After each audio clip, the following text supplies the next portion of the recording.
धन्यवाद देहरादून।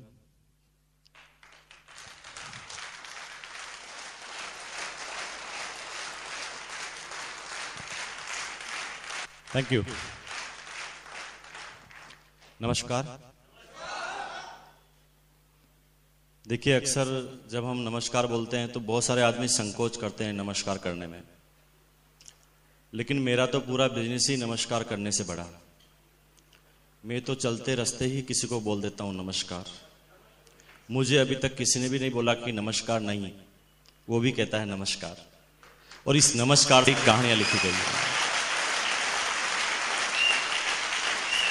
और मैं आपको बता दूं कि हिंदुस्तान की गवर्नमेंट ने हर उस चीज पर टैक्स जो सर्विस में हम लेते हैं, चाहे वो किसी हो या कोई वस्तु हो, उन हर चीज पर टैक्स लगाया। और एक जानकारी के मुताबिक, क्योंकि आरसीएम वाले नमस्कार बहुत बोलते हैं, तो हिंदुस्तान की गवर्नमेंट सोच रही है कि नमस्कार के ऊपर भी, तो जब तक ये टैक्स लग जाए उससे पहले भैया खुलकर बोल लो नमस्कार, क्योंकि उसके बाद हम टू द पॉइंट बात करेंगे कि आज हम बात कर रहे हैं आरसीएम बिजनेस की। इससे पहले मैं आपको थोड़ा सा इंट्रोडक्शन दे दूं। मेरा मसल मुकेश कोठारी मेरा नाम है। राजस्थान की सिटी है भीलवाड़ा, वहां का मैं रहने वाला हूं। और आज इस बिजनेस की बात कर रहे हैं। पीछे एक बैनर लगा है और पिछले 45 मिनट से आप ये बार बार सुन रहे हैं आरसीएम बिजनेस। तो आपको अभी तक ये पता चल चुका है कि आज हम जिस बिजनेस की बात कर रहे हैं उसका नाम है आरसीएम बिजनेस। जिस बिजनेस की अभी मैं कुछ चंद मिनटों में आपके साथ बात करूंगा, इस बिजनेस को ठीक पिछले 5.25 सालों से मैं लगातार जीता हूं, मैं सीखता हूं, मैं करता हूं। इन 5.25 सालों में लगातार इस बिजनेस को करने के बाद मुझे इस बिजनेस से क्या मिला है, क्या मिलने वाला है, यह बिजनेस क्या है, इसका फ्यूचर क्या है, इसका स्कोप क्या है, इसका विजन क्या है, इसे क्यों करना चाहिए, इसे कैसे किया जाता है और इसे कब किया जाता है, ये सारी बातें मेरे अपने अनुभव के आधार पर अगले कुछ चंद मिनटों में आपके साथ शेयर करूंगा। यूं कहे तो मेरा यहां पर आना का उद्देश्य कुछ थोड़ा अलग है। मैं आज आपको सिर्फ अपने अनुभव शेयर करने आया हूं। यूं तो बहुत बड़ी बड़ी किताबें मैंने नहीं पढ़ी है, मेरी एजुकेशन भी ज्यादा नहीं है, लेकिन इन 5.25 सालों में मेरे अनुभव इस बिजनेस में हैं। यूं कहे तो जिंदगी के अनुभव में आप मेरे से कहीं ज्यादा हैं, और आप मुझे कहीं मायनों में अपनी जिंदगी के बारे में तो मुझे समझा सकते हैं, लेकिन इस बिजनेस के बारे में थोड़ा सा आपसे ज्यादा मुझे 1% नॉलेज है, और वही शेयर करने के लिए आया हूं। और शॉर्ट में अगर देसी भाषा में मैं बोलूं तो आज मैं आपको क्या बताऊंगा, मैं ये बताऊंगा कि ये एक दीवार है। इस दीवार पर हमने पिछले 5.25 सालों में 50 बार अलग अलग टेक्निक से सिर फोड़ा है, और जब भी सिर फोड़ा है तो हमारे चोट लगी है, और चोट की साइज क्या क्या थी। और आज मैं वही बताने आया हूं कि भैया ऐसे सिर फोड़ते हैं तो चोट लगती है, ये सिर्फ आप मत फोड़ना, क्योंकि हमने सिर फोड़ फोड़ के सीखा, इसलिए 5.25 साल लगे, आपको 2 साल ही लगेगा अगर आप मेरी बात को समझ जाएंगे तो।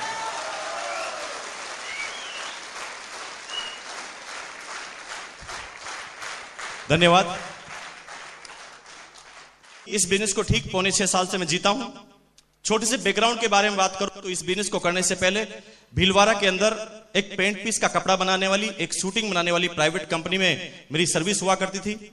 लगभग 19.5 साल की एज में अपनी सर्विस का कैरियर मैंने चालू किया था। इतनी कम एज में सर्विस करने की जरूरत इसलिए पड़ी क्योंकि मेरे फादर डिफेंस सर्विसेज में थे। फिटनेस उनका साथ नहीं देती थी, जिसका नतीजा था कि उन्हें उस समय कंपल्सरी रिटायरमेंट लेना पड़ा।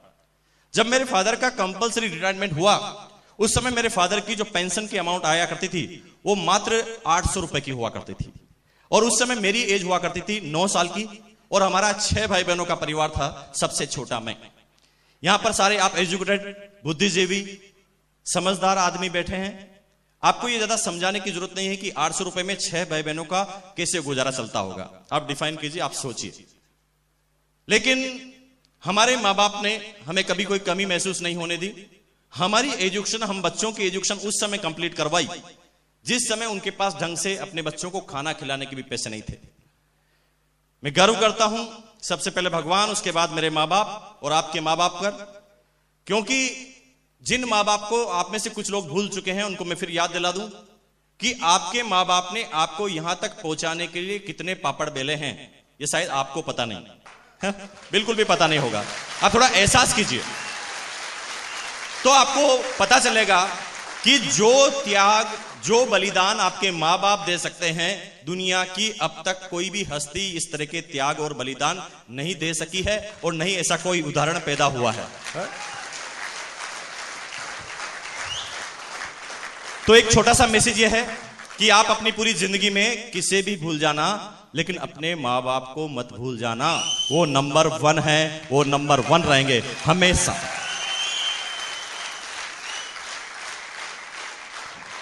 इस बिजनेस पर इस बात का कोई ज्यादा फर्क नहीं पड़ेगा, लेकिन आपकी जिंदगी पे बहुत बड़ा फर्क पड़ेगा, है ना, अगर आप अपने मां बाप को नहीं भूले तो। ठीक है जी, धन्यवाद। तो हमारे मां बाप ने उस समय हमारी एजुकेशन कंप्लीट कराई, हमें कभी कोई कष्ट महसूस होने नहीं दिया। लेकिन मैं जब 9 साल का था तो मेरे फैमिली के अंदर जो भी एक्टिविटीज होती थी मैं उसको गौर से देखता था। हालांकि उस समय मैं समझता नहीं था, लेकिन जब मैं आज उन चीजों को याद करता हूं तो मेरा दिल पूरा भर आता है। मुझे वो दौर अच्छी तरह याद है कि मेरे बड़े भाई और बड़ी सिस्टर कॉलेज में पढ़ा करते थे जब मैं 9 साल का था। तो एग्जाम जब होता था तो एग्जाम के दिनों में उन्हें चाय पीने की इच्छा होती थी रात को पढ़ाई के दौरान। तो कभी घर में चाय नहीं मिला करती थी, चाय की पत्ती नहीं मिला करती थी, और कभी घर में दूध नहीं मिला करता था। मुझे वो दौर भी अच्छी तरह याद है जब हमारी 2 बड़ी सिस्टर की शादी हुई। मैं छोटा था, फादर के पास शादी करने के लिए जमा पूंजी नहीं थी। इसका नतीजा क्या था कि हमारा एक पुश्तैनी मकान था, उस मकान को सेल आउट करना पड़ा फादर को। उस मकान के पैसे जो आए उससे हमारी 2 सिस्टर की शादी हुई। लेकिन जब 2 सिस्टर की शादी हुई तो हमारा आधा मकान सेल आउट हो चुका था। अब हमारे पास एक रूम और एक किचन बचा था। रूम के अंदर हम सारे भाई बहन सोया करते थे चारों, और किचन के अंदर हमारे मां बाप। 95% जो हमारे रिश्तेदार जो थे वो सारे के सारे समझदार थे, 95%। लेकिन 5% ऐसे रिश्तेदार थे जो ज्यादा समझदार नहीं थे। 95% रिश्तेदार कभी भी हमारे घर पर रुकना नहीं पसंद करते थे और खाना पसंद नहीं करते थे, क्योंकि उन्हें पता था कि इनकी हालत कैसी है। लेकिन 5% इन बातों से अनभिज्ञ थे, वो हमारे घर पर आकर बैठ जाते थे और कहते थे कि आज हम यहीं पर रुकेंगे। तो उस पूरे दिन भर पूरी फैमिली में चर्चा का विषय ही यही रहता कि ये मेहमान कहां पर सोएंगे और इन्हें क्या खिलाया जाएगा। पूरे दिन भर चर्चा होती, खिलाने की बात आती है तो कैसे इंतजाम करके उन्हें अच्छा खासा खाना खिलाया जाता है, क्योंकि हिंदुस्तान में अतिथि देवो भव की कहावत मशहूर है। लेकिन जब सुलाने की बात आती थी तो एक रूम और मेहमान। तो राजस्थान में रूम के ऊपर एक स्टेप होती है जहां पर सामान रखा जाता है, जिसे राजस्थान में टांड कहते हैं, और उसको अगर क्लोज करके ऊपर एक गेट लगा दें, यानी ऊपर का स्टोर बिना सीढ़ी का, बिना स्टेप का, तो राजस्थान में उस ऊपर वाले स्टोर को भकारी कहते हैं। तो जब भी हमारे घर में कोई भी मेहमान आता था तो हम सारे भाई बहनों का ट्रांसफर,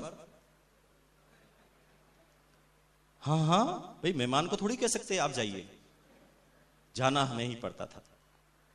वो बातें उस समय मेरे बात समझ में नहीं आई, लेकिन आज जब मैं याद करता हूं तो मुझे वो एक एक बात अभी समझ में आती है। मुझे वो दौर अभी तक याद है जब मेरी मां 100 ग्राम देसी घी को 3 महीने तक संभाल कर रखती थी।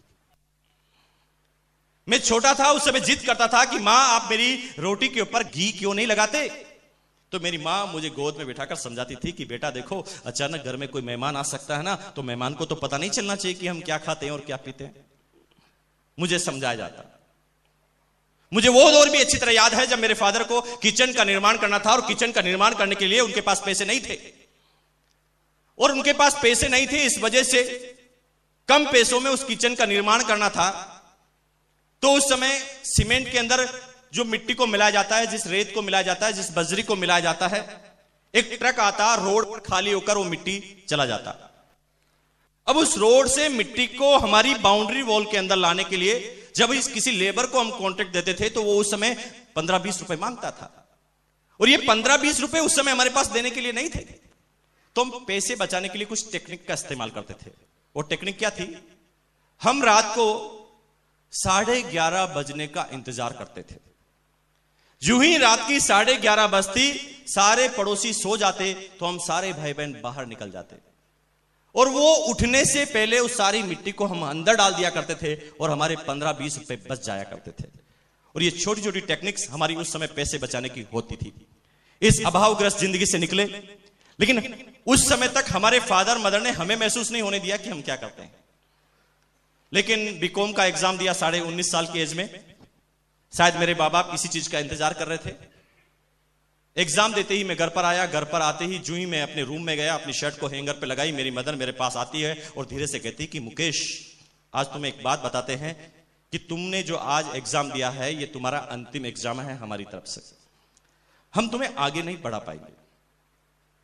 जब ऐसी बात मुझे बताई गई तो जीवन के सारे सपने उसी समय चकनाचूर होते हुए नजर आए। लेकिन मां बाप ने ये बात हमें बोली तो कोई ना कोई सोच के साथ बोली होगी, और इसी चीज को मैं उस समय सोचने लगा। लेकिन थोड़ी देर बाद मेरी मदर ने आंसू निकालते हुए कहा कि नहीं, तुम इसका उल्टा अर्थ मत ले जाना। इसका मतलब ये नहीं है कि तुम्हें हम पढ़ने से रोकते, बस फर्क इतना सा आएगा कि पहले तुम्हारी पढ़ाई का खर्चा हम उठाते थे, अगर अब तुम्हें पढ़ना है तो तुम तुम्हारा खर्चा खुद हटाओ, खुद निकालो, क्योंकि आज के बाद हम तुम्हारी पढ़ाई के ऊपर कोई पैसा नहीं खर्च करेंगे, क्योंकि हमारी जितनी भी ताकत और कैपेसिटी थी वो अभी हमने कर बताया है। अब सोचिए, मां बाप का कोई कंपैरिजन है? मां बाप अभी भी कह रहे हैं कि हम तुमसे खाना नहीं चाहते, तुम अभी भी पढ़ सकते हो, सिर्फ अपनी खुद की इनकम जनरेट करो पढ़ाई के दौरान। जीवन की हकीकत से सामना हुआ। भीलवाड़ा के अंदर नौकरी की तलाश में दौड़ने लगा। उस समय हमारी फैमिली के पास न कोई जैक होता था और न ही कोई चेक होता था। उसी का नतीजा था कि 1 महीने तक लगातार दौड़ लगाई पूरे भीलवाड़ा में, सर्विस नहीं मिली। घर पर आकर थक कर बैठ गया। एक दिन दोस्त के फादर ने मुझे बुलाया, मुझे एक विजिटिंग कार्ड हाथ में थमाया और मुझे कहा गया कि इस कंपनी में जाइए, आपको सर्विस मिल जाएगी। मुझे विश्वास नहीं था, क्योंकि 1 महीने तक चक्कर लगाकर मैं समझ चुका था कि ये सब फालतू की बातें हैं, कोई किसी का साथ नहीं देता। इस दुनिया में सबका साम्राज्य अपने आप को खड़ा करना पड़ता है। लेकिन कहते हैं कि 1% आशा की वजह से मैं उस कंपनी में उस कार्ड को लेकर पहुंचा। मेरे से नाम पूछा गया और कहा गया कि आप कल से आ जाइए। मुझे आश्चर्य हुआ, मुझे शौक लगा कि क्या ये सच है, लेकिन वास्तव में वो मुझे यही कह रहे थे कि आप कल से आ जाइए। मैंने उस समय अपने मैनेजर से यह तक नहीं पूछा कि आप कितनी सैलरी दोगे, क्योंकि बात सैलरी का विषय नहीं थी, बात थी नौकरी मिलने का क्वेश्चन। और मैंने कहा सर्विस मिल गई, अब मुझे क्या चाहिए, और मैं घर पर आ गया। अगले ही दिन तैयार होकर ऑफिस पहुंच गया।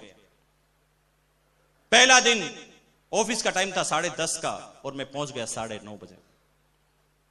कहते ना कि जब कोई चीज बड़ी मुश्किल से मिलती है तो उसकी अवेयरनेस अपने आप पैदा होती है।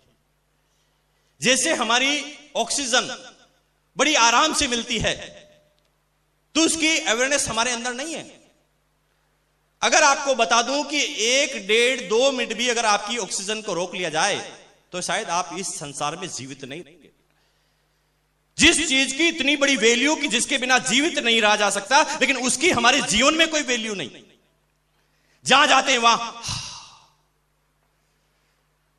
अरे दोस्त, उसकी वैल्यू समझनी है तो उस व्यक्ति से पूछना जिसका अभी ऑपरेशन हुआ है, आईसीयू में उसे रखा गया है, ऑक्सीजन का मास्क उसके ऊपर लगाया गया है, वो होश में है। उसके कान में धीरे से बोलना, भैया 2 मिनट के लिए हटा दूं, तब उसकी वैल्यू का उसे पता चलता है। तो दोस्त, आपका जीवन इस दुनिया में लेना कितना बड़ा वैल्यूबल काम है, इसको आप महसूस करें। आपका ये शरीर जो है, इसकी वैल्यू को समझें।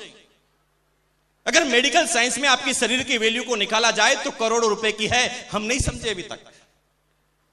मेरे दोस्त का एक हाथ फ्रैक्चर हुआ, पूरा हाथ निकल गया बाहर। एक टेक्नोलॉजी के तहत उसे अमेरिका में वापस लगाया जा सकता था।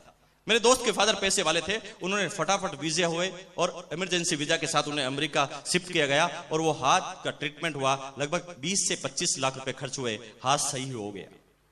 उस दिन मुझे वास्तव में अपने हाथ की कीमत का वैल्यू पता चली। मैंने कहा, भैया मेरा हाथ 20 लाख का एक, मेरे माँ बाप इस हाथ में 20 लाख रुपए उनके पास अगर हो तो वो खर्च कर सकते हैं, तो एक हाथ 20 लाख का तो दूसरा कितने का हुआ? तो 40 लाख के तो हाथ, तो 40-40 लाख की टांगे भी होगी। हाथ और पैरों को मिलाया जाए तो लगभग 1.5 करोड़ रुपए के तो हाथ पैर आपके। जो इंडियन साइंस में उसकी रेट है। फिर आपकी हड्डियां, आपकी खून, आपके गुर्दा, आपके दिल और आपकी सारी धमनियों का सारा रेट निकाला जाए मेडिकल साइंस के अनुसार, तो आपका आज न्यूनतम स्तर वाले व्यक्ति का भी पूरा शरीर 5 करोड़ में बिकने के लिए तैयार है। कोई भी बिकवा लीजिए, आज कोई भी चले जाइए, 5 करोड़ में उसका शरीर बिकने के लिए तैयार है। ये तो ह्यूमन राइट्स की तरफ से नियम बने हुए हैं कि आदमी को जिंदा को मार नहीं सकते। बाकी उसके एक एक पार्ट्स की वैल्यू निकाले जाए तो 5 करोड़ मिनिमम। लेकिन थोड़ी देर के लिए सोचें, इस 5 करोड़ के शरीर को कितने रुपए में गिरवे रखा है? ए भैया 5,000 दे देना, करवा ले, कुछ भी करवा ले। 10,000 देना, कुछ भी करवा ले, क्योंकि हमें हमारी वैल्यू के बारे में पता नहीं। मैंने उस समय अपने मैनेजर से यह तक नहीं पूछा कि आप कितनी सैलरी दोगे। चला गया काम पर, लगातार 1 महीने तक काम किया। सर्विस का दिन, 1 तारीख आई, सैलरी का टाइम, लाइन लगी हुई थी सैलरी लेने वालों की। और जिंदगी का पहला अनुभव, मैं भी लाइन में खड़ा हो गया, मेरा नाम आया और मेरे हाथ में 750 रुपए पकड़ाए गए। 750 रुपए को देखते ही मेरे जीवन में जो 16 साल में मैंने सपने बनाए थे, वो सब सपने चकनाचूर होते हुए नजर आए। मुझे लग गया कि भैया ये तूने हेलीकॉप्टर का जो सपना बनाया है, तू तो तेरी एक्चुअल जिंदगी में तो साइकिल लेने के काबिल भी नहीं है। सपनों को छोटा करना चालू किया। मैं आगे बढ़ा सोचते हुए, पीछे ही मेरी कंपनी का चपरासी खड़ा था, वो अंगूठा छाप पानी पिलाने का काम। मेरे सामने उसे सैलरी दी गई 1500 रुपए, 1500। एक बीकॉम पास लड़का उसे 750, और एक अनपढ़ आदमी जो अंगूठा छाप लगाकर वहां पर सैलरी उठाता है उसे 1500 रुपए। ये बात मुझे हजम ही नहीं हुई, ये क्या हो रहा है इस दुनिया में। और आप में से कुछ लोगों को अभी ये बात समझ में नहीं आ रही होगी, लेकिन मुझे आज आई है, आपको भी आ जाएगी। आपकी अलग अलग एज सेगमेंट के व्यक्ति यहां पर सकते हैं। कोई आदमी 20 साल का होगा, कोई 30, 40, 50, 60, 65, 70 साल के व्यक्ति यहां पर होंगे। लेकिन मैं आपको बता दूं कि आप 65 और 70 साल के व्यक्ति हैं, लेकिन अगर आपने अपने सपनों को खो दिया है तो आप जीरो हैं। लेकिन अगर आपके सपने जीवित हैं तो कोई फर्क नहीं पड़ता कि आप किस एज में हैं, क्योंकि धीरू भाई अंबानी 40 साल का था तो आप में से कोई भी इंसान उसे नहीं जानता था, जानता था। लेकिन 40 साल के बाद उस बच्चे ने क्या करके बताया कि हिंदुस्तान नहीं पूरी दुनिया उसे जानती थी। क्यों? क्योंकि 40 साल के होने के बाद भी उसने अपने सपने को खत्म नहीं किया था, उसने अपने गोल को, अपने टारगेट को खत्म नहीं किया था। लेकिन हम किसी क्षेत्र में 5 बार अगर असफलता हमें मिले, 5 बार छोड़ो यार, 2 बार भी असफलता मिले तो हम उस क्षेत्र को छोड़ देते हैं। एक कविता बचपन में आपने सुनी हो, हार नहीं होती, है ना, कोशिश करने वालों की। उस जीवन में इस कविता को हमने इतनी बार अंदर डाला है कि वो पूरी कविता हमें याद हो गई, लेकिन कभी भी हम में से किसी इंसान ने उस कविता का एक भी शब्द अपने जीवन में नहीं उतारा, नहीं उतारा।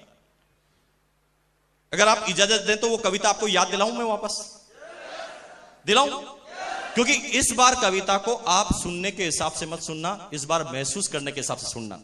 जिंदगी में अब तक ये कविता आपने सुनी है, लेकिन आज इसको महसूस कर लेना कि कामयाबी लिखी कहां से जाती है।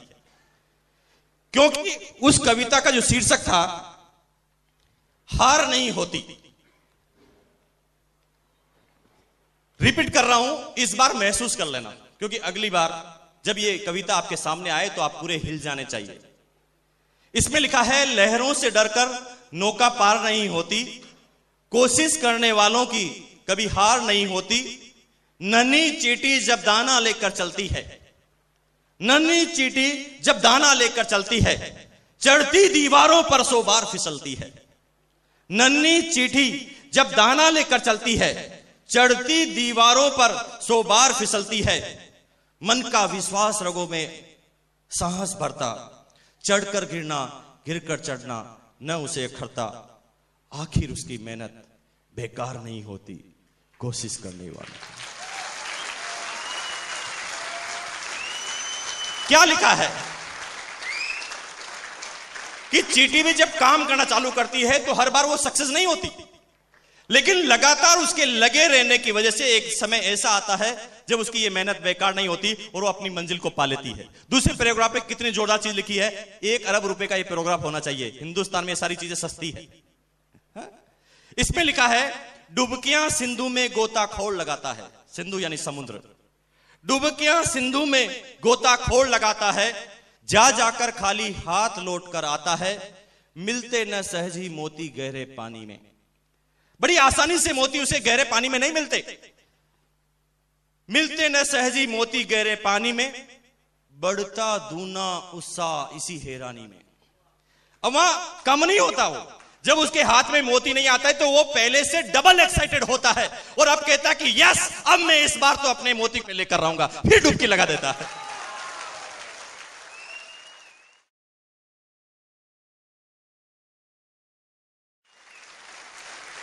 बढ़ता दूना उत्साह इसी हैरानी में, मुट्ठी उसकी खाली हर बार नहीं होती,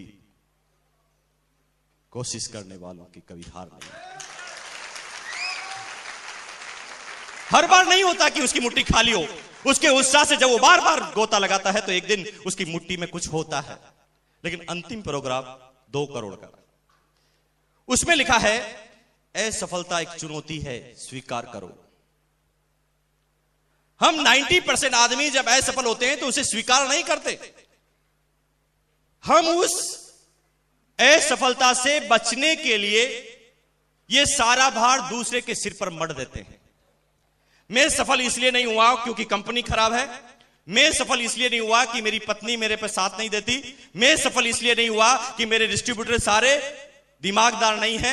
मैं इसलिए सफल नहीं हुआ क्योंकि मैं अकेला कमिटेड हूं, मेरी डाउनलाइन कमिटेड नहीं है। हम लोगों के ऊपर ये सारी बातें थोपने चालू करते हैं। लेकिन आज से ऐसा मत करना दोस्त। जब भी असफल हो तो अपने आप को ये बात स्वीकार करना कि कहीं न कहीं मेरे अंदर कमी रह गई है। क्या लिखा है? ये लिखा है, असफलता एक चुनौती है,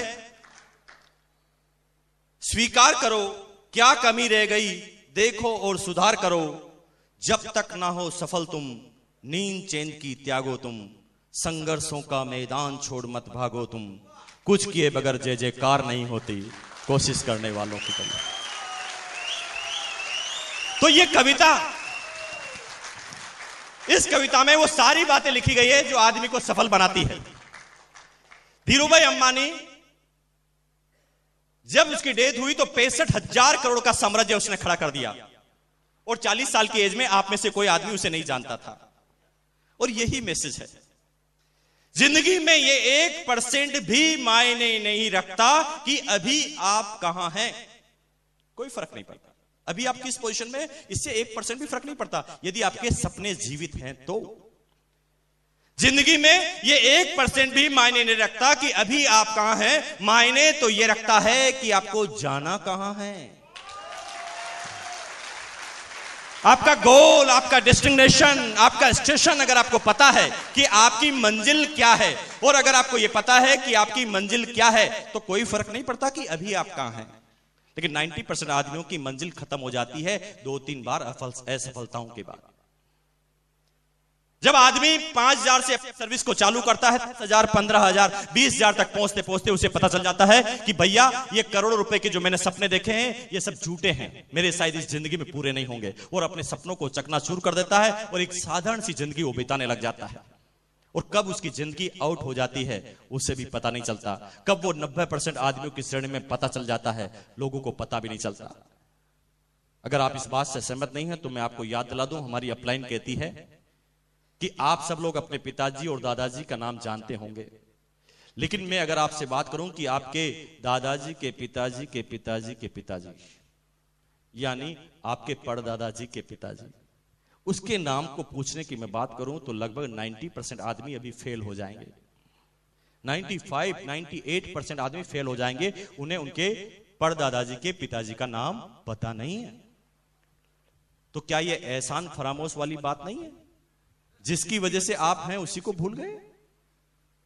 मैं बात सिर्फ क्वेश्चन पूछ रहा हूं, मुझे भी पता नहीं है, मैं सिर्फ क्वेश्चन पूछ रहा हूं। क्यों? क्योंकि वो भी कहीं ना कहीं हमारे जैसे श्रेणी में थे।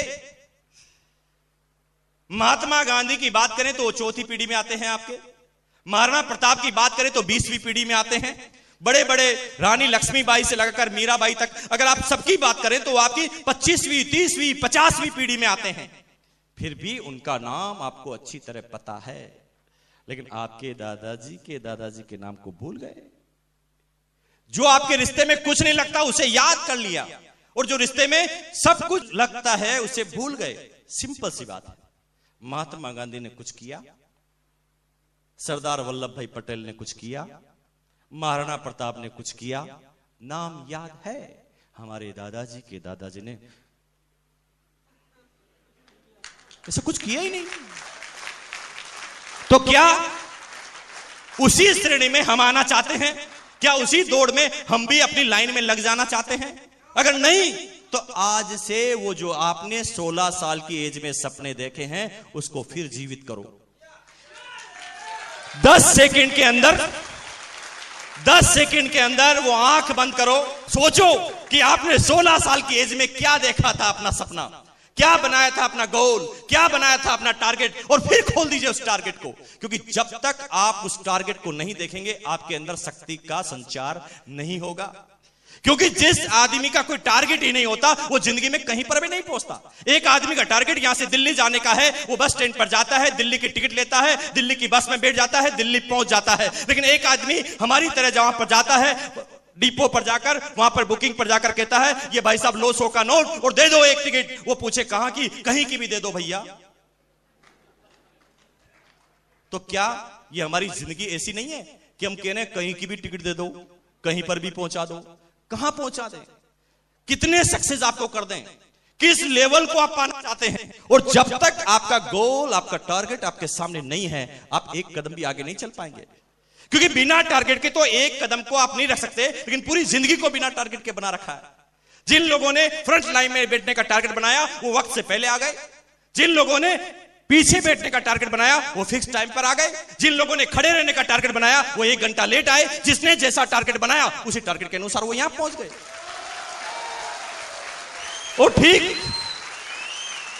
और ठीक हमारी पूरी जिंदगी में हमारे साथ यही होता है कि उस टारगेट को पूरा करने के प्रति हमारी तैयारी क्या है, हमारा कमिटमेंट क्या है, हमारा गोल क्या है, उसके ऊपर हमारे टारगेट पूरे होते हैं। लेकिन 750 की सर्विस को मैं करने लगा, जिंदगी की हकीकत का सामना हुआ। उस समय मैं इन बातों पे नहीं सोचता था, क्योंकि मैं भी एक जनरल आदमी की तरह उस जीवन को जी रहा था। मुझे लगा था कि भैया ये सपने छोड़ दो, सपने देखना बंद कर दो, ये हमारे बस की बात नहीं। 11 महीने तक काम किया 750 की सर्विस में। 11 महीने बाद मैंने सोचा, एक दिन रात को उठकर मेरे अंदर एक संचार आया और मैंने अपने दिमाग से पूछा। मैं अपने दुनिया में सबसे बड़ा मित्र अपने दिमाग को मानता हूं, दुनिया पड़ोसी को मानती है। लेकिन आज से जब भी कोई शंका हो, जब भी कोई प्रॉब्लम हो, लोगों से मत पूछना कि इस प्रॉब्लम का हल क्या है। जब अपना मन शांत हो तो अपने ही दिमाग से पूछना कि इस चीज का हल क्या है। क्योंकि दुनिया में जो आपका दिमाग आपको राय दे सकता है, दुनिया की कोई भी वस्तु, दुनिया का कोई भी कंप्यूटर उस तरह की राय आपको नहीं देता। लेकिन जरूरत क्या है कि आपका दिमाग उस समय शांत हो। अगर आप गुस्से में किसी क्वेश्चन का आंसर आप पूछेंगे तो उल्टा सीधा आंसर देगा। मन शांत हो। रात को 11:30 बजे 12 बजे उठने के बाद मैंने अपने दिमाग से पूछा, भैया क्या मुकेश कोठारी तू 750 के लिए पैदा हुआ है? दिमाग ने कहा नहीं भैया, तू 750 के लिए पैदा नहीं हुआ है, तुझे कुछ और करना है। उस दिन पता नहीं क्या ताकत मेरे अंदर आई कि मैं अगले दिन जब ऑफिस गया तो सबसे पहले मैंने अपने 4 साथियों को मेरे पास बुलाया और मैंने कहा, भैया मैं 750 के लिए पैदा नहीं हुआ हूं, मैं ये सर्विस छोड़ने वाला हूं, कुछ और करने वाला हूं। जोश जोश में ये बात मैंने अपने साथियों को बता दी। मेरे साथी मेरे सामने मुस्कुराए और उनमें से एक साथी ने मेरे बॉस को यह बात बता दी। मेरे बॉस ने मुझे चेंबर में बुलाया, पसीने निकल गए क्योंकि अब हकीकत की बात होने वाली थी। क्योंकि मुझे लगता था कि अब ये पूरा मेरे सामने रेजिग्नेशन लेटर आएगा। लेकिन मेरे बॉस ने मुझे बुलाया और कहा कि मुकेश जी, कुछ लोगों के जरिए पता चला कि आप इस कंपनी को छोड़ रहे हैं। मैं ना हाँ बोल पाया ना बोल पाया, क्योंकि अब हकीकत का सामना था। लेकिन मेरा बॉस मुझे क्या कहता है कुछ ही सेकंडों के बाद, उसने कहा नहीं, आप जो डिसीजन ले रहे हैं वो गलत ले रहे हैं। हमारी कंपनी में आपके लिए बहुत बड़ा फ्यूचर है और हमने ऐसा सोच लिया है कि अगले महीने से हम आपको 500 रुपए का इंक्रीमेंट दे रहे हैं। मैं डर रहा था और काम हो गया उल्टा। अब मैंने फिर क्वेश्चन किया अपने दिमाग से, बता दिमाग अब तुझे सर्विस छोड़नी चाहिए। तो दिमाग कहता अब कर, 500 का लग गया ना। फिर करने लगा, फिर 11 महीने तक 1250 में काम किया। फिर ऐसी बात उपजी, फिर मैंने अपने दोस्त को बताया, फिर उसने बॉस को बताया, बॉस ने फिर मुझे 1000 का इंक्रीमेंट दे दिया। और यूं कहे तो जब जब भी मैं कुछ सोचता था अपनी जिंदगी के बारे में, तब तब मुझे 1000 रुपए का इंक्रीमेंट दिया जाता था। और यूं अगर सही शब्दों में बात करें तो मेरी जिंदगी का अब अगर सबसे बड़ा कोई दुश्मन रहा है तो मेरी सर्विस में मेरा इंक्रीमेंट, जो मुझे न तो जीने देता था और न ही मुझे उस क्षेत्र में मरने देता था। जब भी मैं कुछ करने की सोचता था मुझे 1000 रुपए के इंक्रीमेंट से थोपा जाता था। क्योंकि मैं कुछ एक ऐसी सनसनीखेज बात बताने वाला हूं जो अब तक दुनिया के किसी भी लीडर ने स्टेज से नहीं बोली है, मैं बोलूंगा। लेकिन मेरा आज मैसेज ये नहीं था होगा कि आप जो भी सर्विस करते हैं वो छोड़ देना, नो, ये मैसेज नहीं है मेरा। मेरे मैसेज को समझना, सर्विस हमेशा वो इंसान करता है जिसका अपना खुद का कोई टारगेट नहीं होता, इसलिए वो अपने बॉस के टारगेट के लिए काम करता है। क्योंकि उसका बॉस का बहुत बड़ा टारगेट होता है, तो अपने पूरे जीवन हम अपने बॉस के टारगेट को पूरा करने में लगाते हैं। जब भी हमारे बॉस को यह पता चलता है कि ये मेरे टारगेट को पूरा करने के लिए सबसे महत्वपूर्ण इंसान है, तो जब भी आप छोड़ते हैं कि मैं छोड़ूंगा, तो आपको 1000 रुपए के इंक्रीमेंट से नवाजा जाता है। तो नियम क्या है, फॉर्मूला क्या है? फॉर्मूला यह है कि अगर आपको 10,000 रुपए सैलरी मिलती है तो सीधा सीधा आप 1 लाख के आदमी हैं। क्योंकि दुनिया का कोई भी बिजनेसमैन, दुनिया का कोई भी एम्प्लॉयर आपको 10,000 की सर्विस जब भी देगा जब वो 1 लाख का आदमी है, तभी तो 90% उसका प्रॉफिट होगा। अगर आप 10,000 के आदमी हैं और 10,000 ही सैलरी देगा तो बताइए घाटे का सौदा नहीं है। आप खुद 1 लाख रुपए के आदमी हैं, इसलिए आपको 10,000 रुपए मिल रहे हैं। क्योंकि आपका बॉस का बड़ा टारगेट है, उसे पता चल जाता है कि अगर ये चला गया तो मेरा टारगेट पूरा नहीं होगा, और वो अपने टारगेट को पूरा करने के लिए बार बार इंक्रीमेंट आपके सामने रखता है। और मेरे सामने भी ठीक 8 साल तक इस तरह के इंक्रीमेंट रखे गए, और यूं कहे तो मेरी पूरी जिंदगी को एक बंजर जिंदगी बना दी, जो न सोचने लायक था न करने लायक था। जब भी कुछ सोचता था इंक्रीमेंट लगता था। 27 साल की एज हुई, उस कंपनी का डिप्टी मार्केटिंग मैनेजर बना, कंपनी की तरफ से गाड़ी, कंपनी की तरफ से वो सारे अलाउंस मुझे मिले। लेकिन 27 साल की एज में जब ये सफलताएं छोटी छोटी मुझे मिली, तो यूं कहें कि मेरी जिंदगी को लकवा लग गया। हमारी अपलाइन कहती है परफेक्शन इज पैरालिसिस। अगर आप सोचते हैं कि आप परफेक्ट हैं, आप परिपूर्ण हैं, तो समझ लो आपको लकवा लग गया है, आपको पैरालिसिस हो गया है। तो 27 साल की एज में जब इतनी अच्छी सैलरी मुझे मिलने लगी, तो मैंने लोगों की बातों को सुनना ही बंद कर दिया। क्योंकि मुझे ऐसा लगता था कि सबसे इंटेलिजेंट आदमी तो मैं हूं। मैं अपने फादर की बात सुनने के लिए मना कर देता था, मैं अपने भाइयों की बात सुनने के लिए मना कर देता था, मैं अपने दोस्तों की बात को नहीं मानता था। क्योंकि मेरे अंदर एक घमंड और एक ईगो आ गया था कि मुकेश कोठारी तू एक सक्सेसफुल इंसान है, तुझे दुनिया क्या समझा सकती है।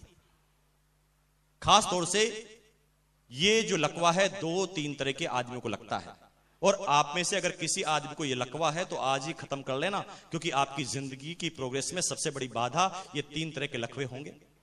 पहला होता है एजुकेशन का लकवा, एजुकेशन का पैरालिसिस। जब एक आदमी थोड़ा ज्यादा पढ़ लिख जाता है तो कम पढ़े लिखे आदमी को वो कुछ समय के बाद पागल समझना चालू कर देता है। एक डॉक्टर को जब एक जनरल इंसान कोई बात करता है तो वो कहता है कि अच्छा तू समझाएगा मुझे। क्यों भाई, जिंदगी का कोई ऐसा अनुभव उसके पास नहीं हो सकता जो डॉक्टर के पास नहीं है?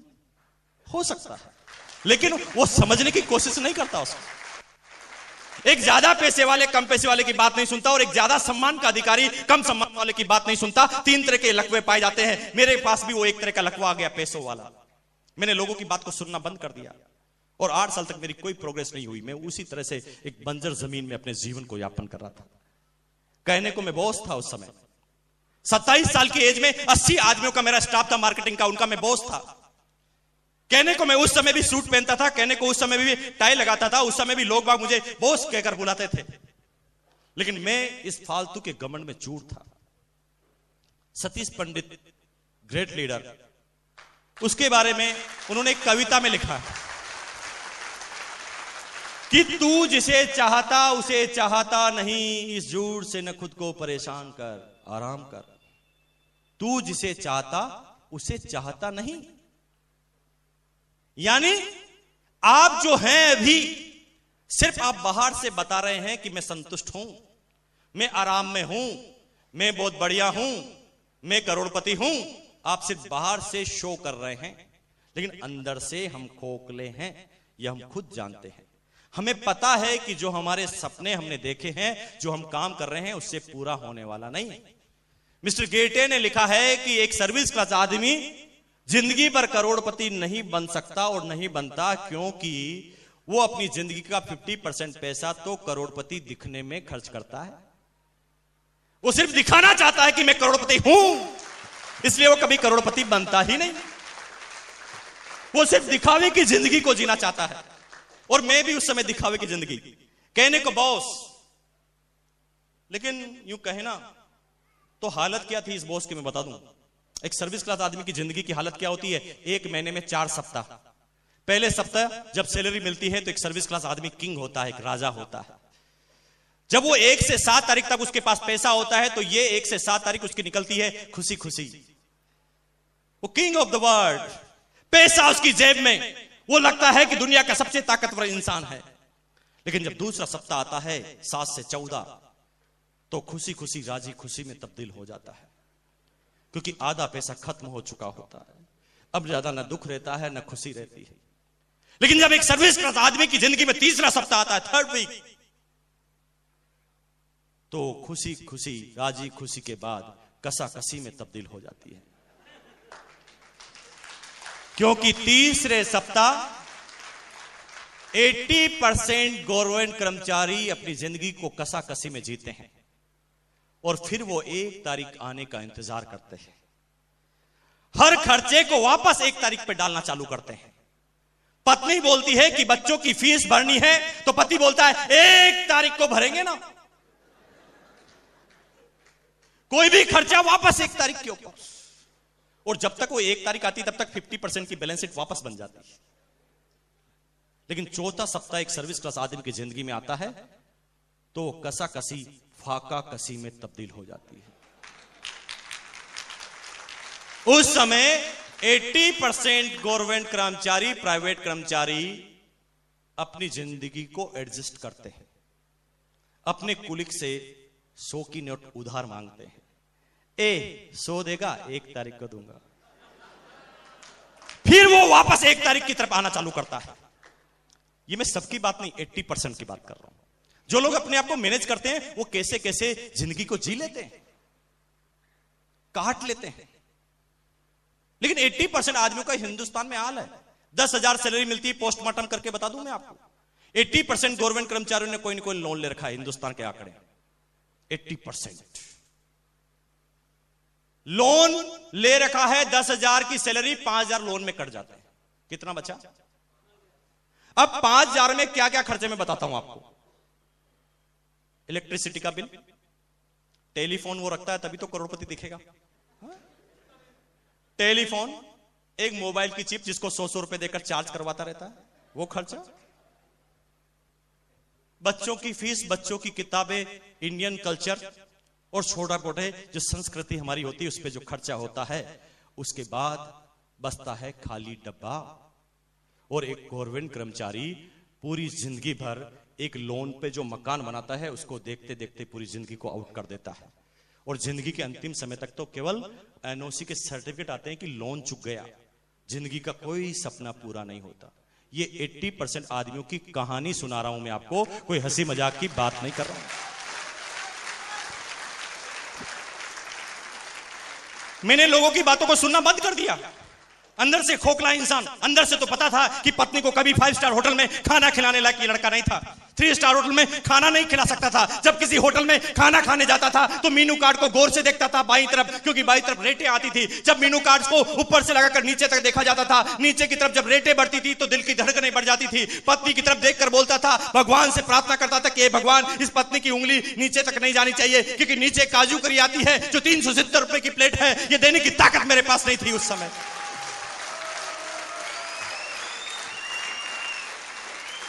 भगवान से सिर्फ प्रार्थना करता था, प्रार्थना कि रुक जाओ, ये उंगली यहीं पर रोक दो।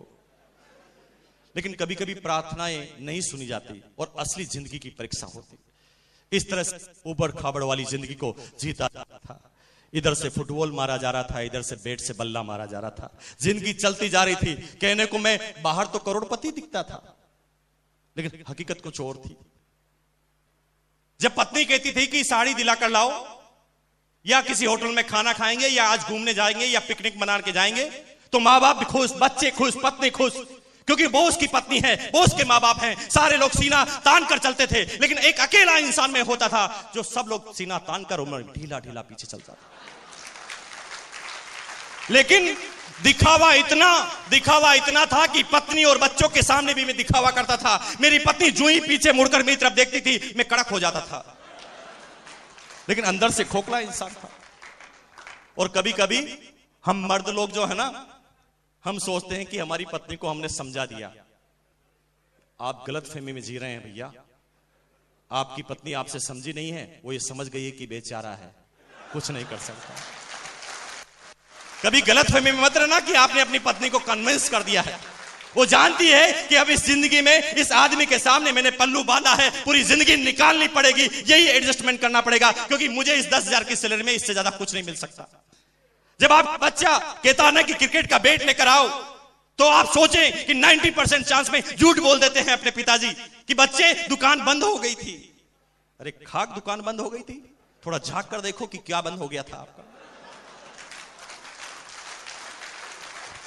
और ठीक ये जिंदगी मेरी चलती थी, दिखाने की जिंदगी, अंदर से कुछ और, बाहर से कुछ और।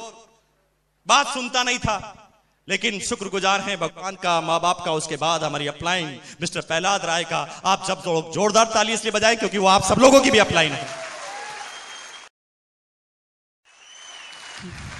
क्योंकि एक जर्नल, एक साधारण सा शख्स जो उस मेरी कंपनी में मेरा इमीडिएट बॉस था, शायद भगवान मेरे लिए ही ये प्लानिंग लेकर आए थे।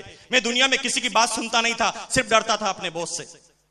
मेरे बॉस ने मुझे संडे के दिन, अगस्त 2000 के दिन मुझे बुलाया घर पर कि आ जाओ, मेरे घर पर एक बिजनेस मीटिंग है, तुम्हें शामिल होना है। मैंने डिटेल में पूछी तो उन्होंने कहा कि बिना पूंजी का व्यापार है। मैंने कहा दिमाग खराब करता है, 10-20 हजार रुपए जो थोड़े बहुत बचत पड़े हैं वो भी लुटवाएगा, बिजनेस करवाएगा। 50 तरह की बातें दिमाग में आई, लेकिन मना करना ताकत नहीं थी। पहुंच गया। यहां पर भी मुझे पता है बहुत सारे आदमी आना नहीं चाहते थे, पहुंच गए। कुछ लोगों को जो जबरदस्ती किडनैप करके लाया गया,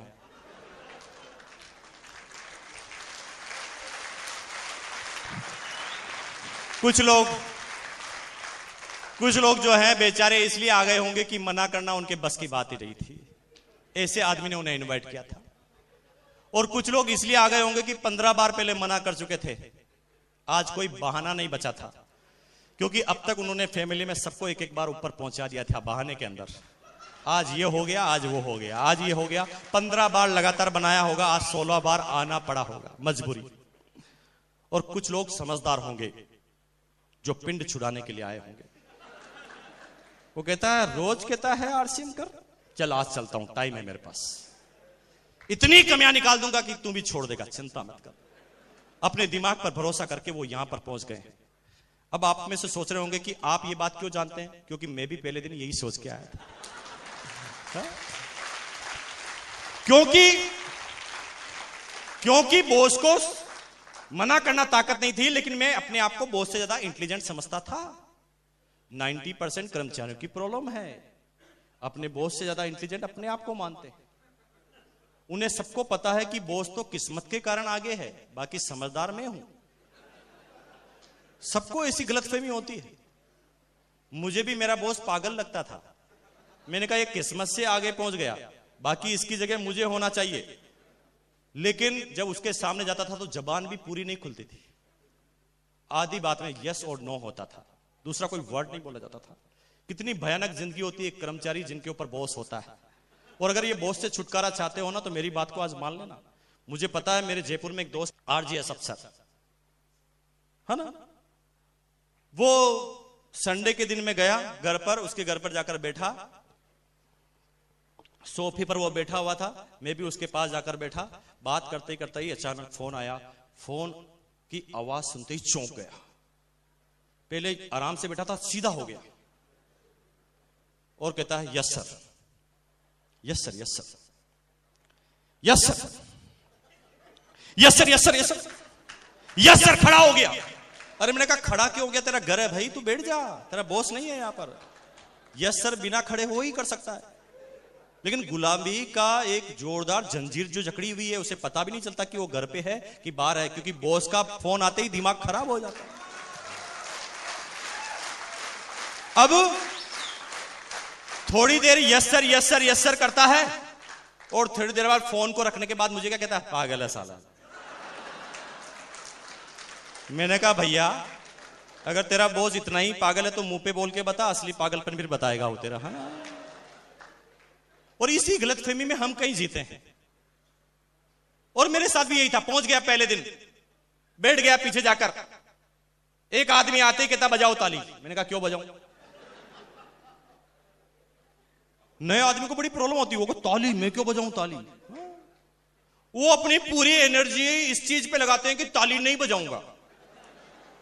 50 बार बजाने की इच्छा होती तो भी वो कस लेता अपने आप को, नहीं बजाऊंगा। पूरी एनर्जी इस चीज पे लगा रहा है कि ताली नहीं बजाऊंगा। इतनी एनर्जी अगर बजाने में लगा दे तो सक्सेस हो जाए।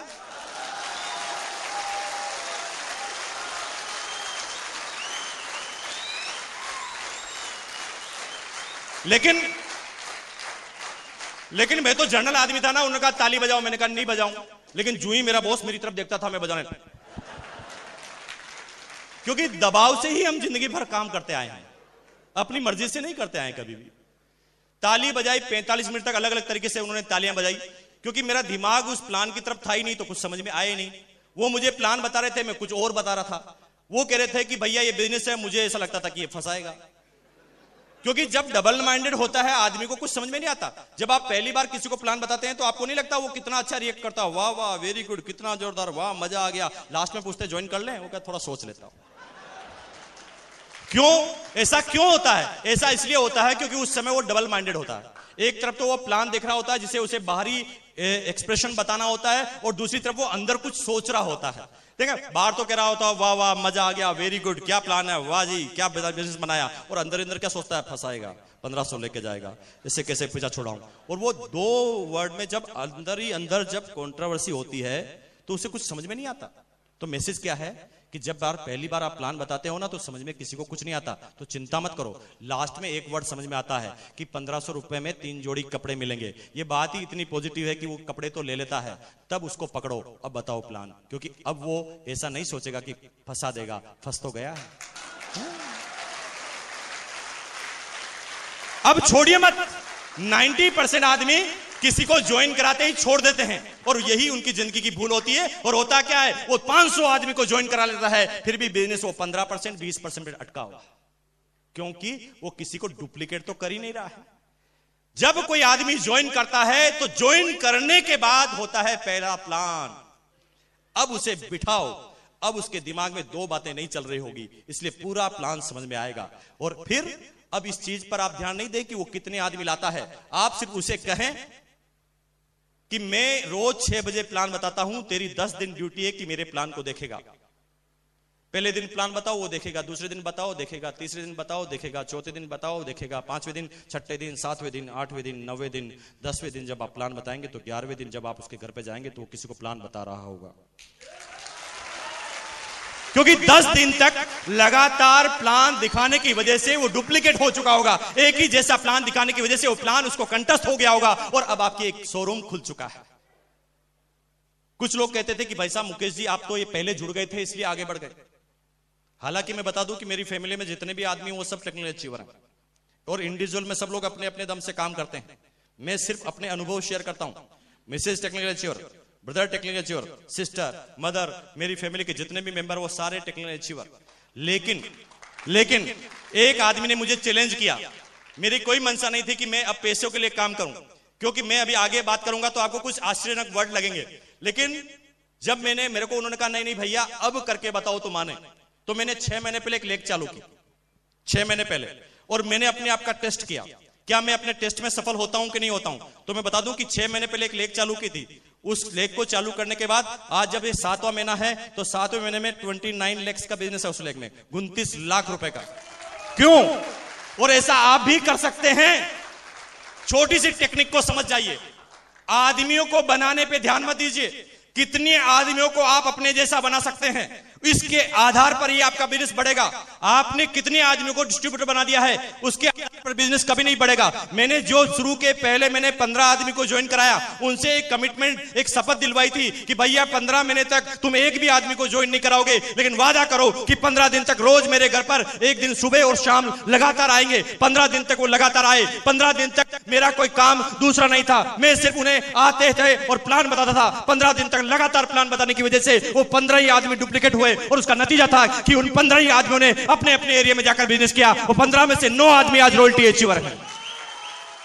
तो जिस एक आदमी को आपने ज्वाइन कराया है, वो करोड़ों रुपए का साम्राज्य आपके लिए खड़ा कर सकता है। बस ढंग से उसे डुप्लीकेट करना सिखा दें, क्योंकि जैसी एजुकेशन उसकी शुरू की रहेगी वो आगे वैसा ही काम करेगा। अगर आपने उसको ज्वाइन करा के छोड़ दिया तो वो भी 4 को ज्वाइन करा के छोड़ देगा। और ऐसे करते करते आपका क्षेत्र तो बहुत बढ़ जाएगा, लेकिन बिजनेस ज्यादा नहीं बढ़ेगा। तो आप इस चीज पर ध्यान दें कि आपके नीचे कितने आदमी आपके नीचे है, न कि कितने आदमियों को आपने डिस्ट्रीब्यूटर बनाया है। क्योंकि शेर के बच्चे 2 ही अच्छे। 2 को टाइगर बनाओ, 2 को शेर बनाओ। इस हद तक शेर बनाओ कि वो हर चीज में कंपीट करने के लिए तैयार हो। अब मैं आपको बताऊं बात कि वो 29 लाख का जो बिजनेस खड़ा हुआ है, उस बिजनेस में अब तक मैंने 4 सेमिनार दिए। अब मेरे लिए यह संभव नहीं होता कि मैं हर आदमी की डेप्थ में जाकर काम करूं, लेकिन मैंने क्या किया कि उनको डुप्लीकेट कर दिया कि वो अपने हिसाब से ही काम करने लग गए। बस वो किसी मीटिंग में जाते हैं, पूरा सुनते हैं और जो सुनते हैं वहां पर बता देते हैं, वहां पर भी मीटिंग हो जाती है। और इस तरह से उन्होंने पूरे अलग अलग स्टेट में बिजनेस फैलाया। और आप ये काम खुद करते हैं। अगर आप अभी ज्वाइन किए हैं तो भागना बंद कीजिए और आज से अपनी अपलाइन की बेल्ट पकड़ लीजिए। और मना करता है तो अपलाइन को कस के पकड़ लो कि सर मुझे 10 दिन चाहिए, मैं 10 दिन आपके साथ रहना चाहता हूं, उसके लिए मुझे क्या कीमत अदा करनी मुझे बताओ। लेकिन 10 दिन तक मैं एक भी मिनट आपको छोड़ने वाला नहीं। 10 मिनट तक मैं आपकी हर एक्टिविटीज पर नजर रखूंगा। 10 दिन तक आप क्या करते हैं मैं सारी चीज देखूंगा। और 10 दिन तक आप अपनी अपलाइन के साथ रह गए तो 11वें दिन वही अपलाइन आप बच गए। लेकिन इसका मतलब यह नहीं है कि अपलाइन से बिना पूछे उसके साथ लग जाए। नो, उसके टाइम के मुताबिक ये अपलाइनें बहुत सारी हो सकती हैं। क्या करते हैं पूरे दिन भर? सिर्फ ये चेक करना 10 दिन तक, और 10 दिन तक वो काम आप करने लग गए तो आप भी टेक्निकल पे पहुंच जाएंगे। सीधी सी बात।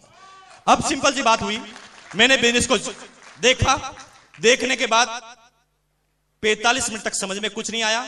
लास्ट में सिर्फ एक बात समझ में आई कि 1500 रुपए देने पर 3 जोड़ी कपड़े मिलते हैं। ये बात ही अपने आप में इतनी पॉजिटिव थी कि मैं सोचने लग गया। मैंने घर पर जाके सोचा कि यार ये कौन सा बिजनेस बताया, दुनिया के सारे बिजनेस में बेचना पड़ता है, यहां पर खरीदना पड़ता है, उल्टा बताया। तो बात कुछ समझ में नहीं आ रही थी, लेकिन क्योंकि बात कुछ अटपटी सी लग रही थी और बात ऐसी लग रही थी जिससे कोई नुकसान नहीं होने वाला था, क्योंकि वो कपड़े देने की बात कर रहे थे। तो मैंने रात को, मेरा सबसे सर्वोत्तम मित्र है दिमाग, मैंने रात को अपने दिमाग से पूछा यार वो बॉस जो कह रहा है उसे तुझे करना चाहिए? तो दिमाग ने कहा व्हाई नॉट, क्यों नहीं करना चाहिए। मैंने कहा क्या फायदे होंगे? तो दिमाग ने ठंडे दिमाग से जवाब दिया 2 फायदे होंगे। मैंने कहा पहला फायदा यह है कि अगस्त का महीना, अक्टूबर में दीपावली, कपड़े तो वैसे भी सिलाएगा, ले ले। मैंने कहा दूसरा फायदा? उसने कहा दूसरा फायदा यह है भैया कि देने वाला बॉस है और बॉस खुश हो गया तो इंक्रीमेंट भी लग जाएगा। कुछ समझ में नहीं आया, बस ये 2 बातें समझ में आई, ज्वाइन कर लिया। ज्वाइन करने के, क्योंकि कपड़े पहनने के लिए ही लिए थे, इसलिए सीधा टेलर के पास गया, कपड़े सिलवा लिए। शुक्र है भगवान का कि वो सारा काम ऑटोमेटिक वही करवा रहा था जो मुझे करना था। बाकी 90% आदमी तो किट लेकर घूमते रहते हैं, किट ले लो, किट ले लो, किट ले लो। कपड़ा पहनते नहीं, किट लेकर घूमते हैं। अरे आप किट लेके घूमेंगे तो 1000 क्वेश्चन तैयार कर देंगे क्वालिटी के बारे में। किट लेकर कपड़े को दिखाओगे तो वो पूछेगा कपड़ा कैसा है। आप क्योंकि अच्छा है तो भी वो बात मानेगा नहीं। तो कपड़ा कैसा? हम कहते अच्छा है। नहीं अच्छा नहीं निकला तो, खराब हो गया तो, प्रेस की क्या गारंटी है, कलर की क्या गारंटी है, कितने दिन चलेगा, 1000 क्वेश्चन तैयार कर दिए। लेकिन अगर आपने कपड़ा पहना है ना, वो कहता कपड़ा कैसा है, ये पहना है, चुप, कोई भी क्वेश्चन आगे नहीं आएगा कपड़े के बारे में, क्वालिटी के बारे में, क्योंकि आपने उसे प्रेजेंट करके बता दिया है कि मैंने खुद ने पहना है। और अगर आपके खुद के पहनने से जो बात आती है, भाई एक सिंपल सी बात है, आप एक होटल में जाते हो, होटल का मालिक अपने शाम का डिनर वो अपनी खुद की होटल में कर रहा है, तो ये अपने आप में साबित नहीं हो जाता कि इस होटल की सारी क्वालिटी बढ़िया है? सिंपल सी बात। अब आप अपने खुद के प्रोडक्ट खुद पहनेंगे तो ये ऑटोमेटिक क्वेश्चन खत्म हो जाता है कि क्वालिटी कैसी है। ये साबित करता है इस चीज को कि आपकी क्वालिटी अच्छी है, तभी आपने पहना। तो कपड़ा मैंने पहनाया, सिला लिया, पहन लिया, और पहनने के बाद मैं अपने 2 दोस्तों के पास गया, बिजनेस करने का कोई मूड नहीं था, 2 दोस्तों के पास गया, उन्हें पता नहीं था कि बिजनेस है, इसलिए उन्होंने कपड़े को देखा, उनका यूं यूं किया, मैं कंफ्यूज हो गया कि यूं यूं करने से होता क्या। हिंदुस्तान में 90% आदमी की प्रॉब्लम है। हिंदुस्तान में जलेबी वाले से भी पूछो ना कपड़ा कैसा है, तो वो भी अंदर हाथ डाल देता है और यूं यूं करता है। मैं अभी तक भी कंफ्यूज हूं कि ये करने से होता क्या है। जर्मनी और फ्रांस वाले अभी तक भी हिंदुस्तानियों पे शोध कर रहे हैं कि हिंदुस्तानियों के हाथों में कौन से सेंसर हैं जो सब लोग यूं यूं करते हैं कपड़े को। अरे यूं यूं करने से ही पता चल जाता तो दुनिया की बड़ी बड़ी लेटेस्ट टेक्नोलॉजी की मशीनें क्यों बनती, हिंदुस्तानियों को खड़ा कर देते, वो यूं यूं करते रहते। आज के बाद यूं यूं मत कीजिए कपड़े को। पहला चीज है कपड़ा पहनिए, पहनने के बाद यूज करने से ही पता चलता है कपड़ा कैसा है। बातें करने से कपड़े के बारे में कोई जानकारी नहीं होती। पिछले 8 साल से मार्केटिंग में रहने के बाद ये मेरा अनुभव है, यूं यूं करने वालों को समझ लो कुछ समझ में नहीं आता। उसने यूं यूं किया, अच्छा है, क्योंकि उसे पता नहीं था ना बिजनेस है, इसलिए उसने कह दिया अच्छा है। हम जब किसी को प्लान बताते हैं और कपड़ा बताते हैं ना, तो वो यूं यूं करता है। जिसको ज्वाइन करना होता है वो कहता, और जिसको टालना होता है वो कहता बताओ कपड़ा, मजा नहीं आया। अरे यूं यूं करने से थोड़ी मजा आएगा, कपड़ा पहनने से मजा आएगा। तो यूं यूं करता है, इसका मतलब यह है कि अभी उसे प्लान समझ में नहीं आया है। सीधा सीधा मतलब है, आप ढंग से नहीं समझा पाए हैं, आपके अंदर अभी सुधार की जरूरत है। अब उन्होंने कहा कपड़ा कैसा, मैंने कहा अच्छा है, मुझे दिलाएगा, मैंने कहा वेरी गुड। दोनों को बिठाया, बॉस के पास पहुंच गया। मैंने कहा जैसा देखो मेरे को कपड़ा दिया, इनको भी दो। चेयर पर उनको बिठाया, टेबल पर पेपर लिया और प्लान दिखाना चालू कर दिया। जब उन्होंने प्लान दिखाया तो मैं सीरियस हो गया। मैंने कहा यार ऐसी क्या बात है इस प्लान में कि इतने इंटेलिजेंट आदमी प्लान देख रहे हैं। 90% आदमी इस बिजनेस में इसलिए सीरियस होते हैं कि सामने वाला सीरियस हो जाता है। वो इसलिए सीरियस नहीं होते कि बिजनेस कितना अच्छा है। दुनिया इस बिजनेस को इसलिए करती है कि कितने आदमी कर रहे हैं, क्योंकि सबको ये शंका लगी रहती है कि पागल में अकेला तो नहीं। हाँ? इसलिए तो दुनिया किसी मीटिंग को अच्छा मानती, पता कि जब बहुत ज्यादा आदमी आते हैं, क्या बताया गया है उसको वैल्यू नहीं देते। कितने बड़े बहुत अच्छी मीटिंग रही, चाहे बोला कुछ भी नहीं हो वहां पर, क्योंकि आदमी को देखकर डिसीजन लेते हैं, बिजनेस को देखकर डिसीजन नहीं लेते। एक छोटी सी स्टोरी बताता हूं आपको, वो अपने आप को बिल्कुल हल्का कर देगी।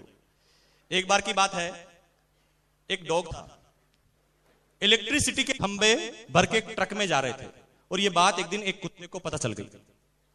ट्रक 50 की स्पीड से, कुत्ता भी 50 की स्पीड पे। जब वो किसी गली से निकला तो वहां पर 2 कुत्ते चौराहे पर बात कर रहे थे। उन्होंने अचानक नजर देखी तो उन्होंने कहा यार इतना इंटेलिजेंट आदमी दौड़ रहा है, कोई खास बात होगी, चलो दौड़ते हैं। तो एक के पीछे 2 कुत्ते हो गए, अब 3 हो गए।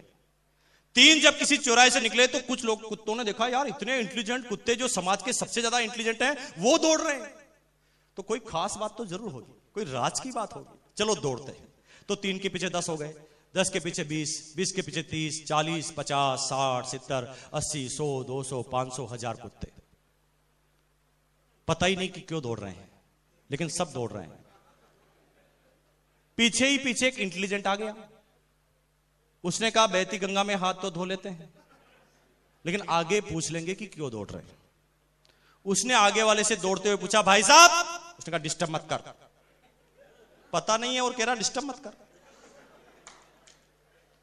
भाई साहब डिस्टर्ब नहीं कर रहा हूं, दौड़ते जाइए और बताते जाइए ना कि क्यों दौड़ रहे हैं। वो कहा मुझे पता नहीं, वो तो आगे वाला दौड़ रहा था इसलिए। अच्छा आगे वाले से पूछिए। वो कहा मुझे भी पता नहीं, वो तो आगे वाला दौड़ रहा था। आगे वाला सबसे पूछते गए, नंबर 1 वाले का नंबर आया। उसने कहा भाई साहब 1000 कुत्तों को आपने दुड़वा रखा है, पीछे से भयंकर डिमांड आ रही है, सब जानना चाहते हैं कि हम दौड़ रहे हैं तो क्यों दौड़ रहे हैं, प्लीज बताओ ना। वो कहा बेवकूफो, इतना सा पता नहीं है, ये खंबे जहां पर भी लगाएंगे वहां टांग ऊंची करके क्या करेंगे।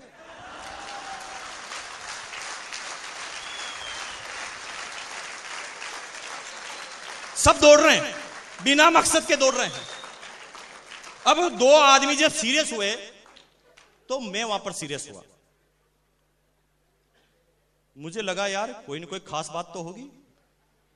पहली बार प्लान देखा, और कहते हैं ना कि हिंदुस्तान में जब भी कोई पॉजिटिव काम होता है तो शंका पहले हो जाती है। होता कि नहीं होता आपके यहां पर? पॉजिटिव काम में शंका होती ना घर पे। अगर एग्जाम्पल क्रिएट करना है तो घर पे जाते ही अपनी पत्नी को बोलना आई लव यू, आपके ऊपर शंका हो जाएगी। वो सोचेंगे कि कहां गए थे आज, पूरी इंक्वायरी करो। हाँ? क्योंकि बात चाहे जितनी भी पॉजिटिव हो, जितनी ज्यादा पॉजिटिव होगी उतनी ज्यादा शंकाएं। अब जब वो 2 आदमी सीरियस हुए तो मैं पहली बार प्लान के लिए उनके पास बैठा, और जिंदगी में अब मैं पहली बार प्लान देखने लगा। क्योंकि अब ये मैं नहीं सोच रहा था कि फंसाएगा। Yes you got me? अब मेरी बात समझ रहे हैं आप? क्योंकि मैं फंस चुका था। अब मैं प्लान को ढंग से देख रहा था। मैंने कहा अब कि क्या खास बात बता रहे हैं, देखते हैं। और पहली बार जब मैंने ढंग से प्लान देखा तो देखते ही पता चल गया कि मुकेश कोठारी, ये एकमात्र ऐसा बिजनेस है जो तेरे लिए बना है। क्योंकि तेरे पास पैसा भी नहीं है और ये बिजनेस बिना पैसों का होता है। तेरे पास टाइम भी नहीं है और इस बिजनेस में टाइम आता है। तेरे पास सिक्योरिटी भी नहीं है और इस बिजनेस में सिक्योरिटी आती है। और ये तीनों काम तेरे के पास इस बिजनेस से आते हैं, इसलिए तुझे इस बिजनेस को करना चाहिए। और ये पहला दिन इस बिजनेस को ज्वाइन करने का। काम करना चालू किया। पहले दिन से काम करना चालू किया। पहले मैंने काम किया, अजीबोगरीब घटना हुई जो सबके साथ होती है। पहले मेरे पास 244 रुपए का स्टेटमेंट आया और डाउनलाइन में 512 के 2 चेक आए। कभी कभी आपके यहां पर होता है कि अपलाइन का चेक कम, डाउनलाइन का ज्यादा। कितने आदमियों के साथ हुआ? हाथ खड़ा कीजिए। चिंता मत करो, आप मेरी कैटेगरी के आदमी हैं, आप भी यहां तक आ जाएंगे। समझ में नहीं आई कि ये बिजनेस किस तरह का है। अपलाइन के साथ काउंसलिंग की, अपलाइन ने बात समझाई और 1 साल टिके रहने की सिस्टम के अंदर मुझे राय दी गई कि 1 साल तक लग जाइए, टिक जाइए, सीख जाइए। और शुरुआती 1 साल में इस बिजनेस में लगा रहा, हर कंडीशन में। शुरुआती 1 साल जो आज आपके साथ है ना, वो हमारे साथ नहीं था। आई फील ज्वेलसी, क्योंकि आज आपको इस बिजनेस का हाईवे तैयार मिला है। Super express highway. सिर्फ गाड़ी लगानी है और एक्सीलेटर दबाना है, ये 2 ही काम आपके लिए बाकी रह गए हैं। क्योंकि इस बिजनेस में अब आपके करने के लिए कुछ बचा ही नहीं है। क्या करेंगे आप? क्योंकि मैं अब आपके सामने बात कर रहा हूं 6 साल पुरानी और आज की। 6 साल पहले जब मैं, मेरी टीम और मेरी डाउनलाइन, मेरी अपलाइन ने जब इस बिजनेस को ज्वाइन किया था तो आज की जैसे पहले कुछ नहीं होता था। आज 2-2 हजार आदमियों की सेमिनार होती है। अरे मुर्दे से मुर्दे को, नेगेटिव से नेगेटिव आदमी को भी इस सेमिनार में लाकर बिठाओ ना तो थोड़ी देर बाद वो हिलने लगता है।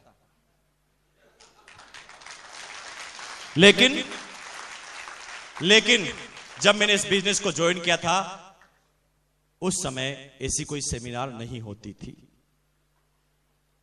आज आपके पास जब ज्वाइन करते हैं उसी समय 275 प्रोडक्ट्स। जब हमने ज्वाइन किया था तो एक प्रोडक्ट था शूटिंग। आज आपके पास 8 से लगाकर 9000 पिकअप सेंटर यानी 9000 शोरूम की लिस्ट आपके सामने पहले ही दिन होती है जिसे आप लोगों को बता सकते हैं। उस समय जब हमने चालू किया था तो एक था भीलवाड़ा में, गुजरात में डिस्ट्रीब्यूटर बनाना है तो भीलवाड़ा से किट ले जाओ। आज आपके पास पिछले कंपनी के 6 सालों का इतिहास है। हमने जब चालू किया था तो 4 दिन का इतिहास था। आज आपके पास एक आरसीएम टाइम्स आता है जिसको दिखाते ही सामने वाला आदमी बेहोश हो जाता है। हमारे पास उस समय आरसीएम टाइम्स नहीं आता था। आज आपके पास आपकी अपलाइन के अनुभवों का खजाना बुक्स, टेप और सीडी के अंदर मौजूद है। हमने जब चालू किया था तो न बुक्स आती थी, न टेप्स आती थी, न सीडी आती थी। आज आपके पास यूं कहे तो क्या नहीं है? ऐसी कौन सी चीज जो चाहिए वो नहीं है? सारी चीज आपके पास मौजूद है, यानी हाईवे तैयार है। लेकिन हमारे पास ये सारी चीजें नहीं थी। दो चीजें थी, पहला था कमिटमेंट, दूसरा था बिलीव।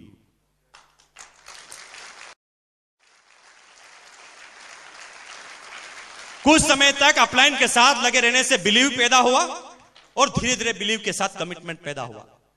हम तो विश्वास के साथ सामने वाले आदमी को बोलते थे, भाई साहब बिजनेस बहुत अच्छा है, 4 आदमी जुड़ चुके हैं, आप आ जाओगे तो 5वें हो जाओगे। इसके अलावा कोई बात कहने लायक हमारे पास नहीं थी। लेकिन बिलीव के साथ लगातार बात कहते गए। लोग बाग मना करते थे, हम कहते गए, रिजल्ट नहीं थे। पत्नी नाराज, बच्चे नाराज, मां बाप नाराज, सारी दुनिया नाराज हुई हमसे, हमारी अपलाइन से नाराज हुई उनकी फैमिली। लेकिन कहते हैं ना कि सतीश पंडित ने उस कविता में सारा बिजनेस तो खोल के रख दिया। सारा बिजनेस उन्होंने लिखा है, इश्क मांगे कदम कदम कुर्बानियां, कुछ देर के लिए कुछ लज्जतें कुर्बान कर आराम कर। इश्क मांगे कदम कदम कुर्बानियां। जब नए काम की शुरुआत आप करेंगे तो आपको कुर्बानियां देनी पड़ेगी, कीमतें अदा करनी पड़ेगी। लेकिन 90% आदमी शुरुआती 1 साल कीमत अदा करने के लिए तैयार नहीं होते, सीखने के लिए तैयार नहीं होते। वो तो सिर्फ चाहते हैं कि 4 बन जाए और 500 का चेक आ जाए। उन्हें इस बिजनेस की रॉयल्टी और टेक्निकल का कोई मतलब नहीं है। वो सिर्फ ये चाहते हैं कि 4 उल्लू बन जाए और मेरा 512 का चेक मेरे पास आ जाए। इस टेक्निक पर काम करते हैं। मत कीजिए। ये बिजनेस 4 आदमी बनाने का नहीं है, ये बिजनेस जीवन बनाने का है। जिंदगी बदल देता है ये बिजनेस।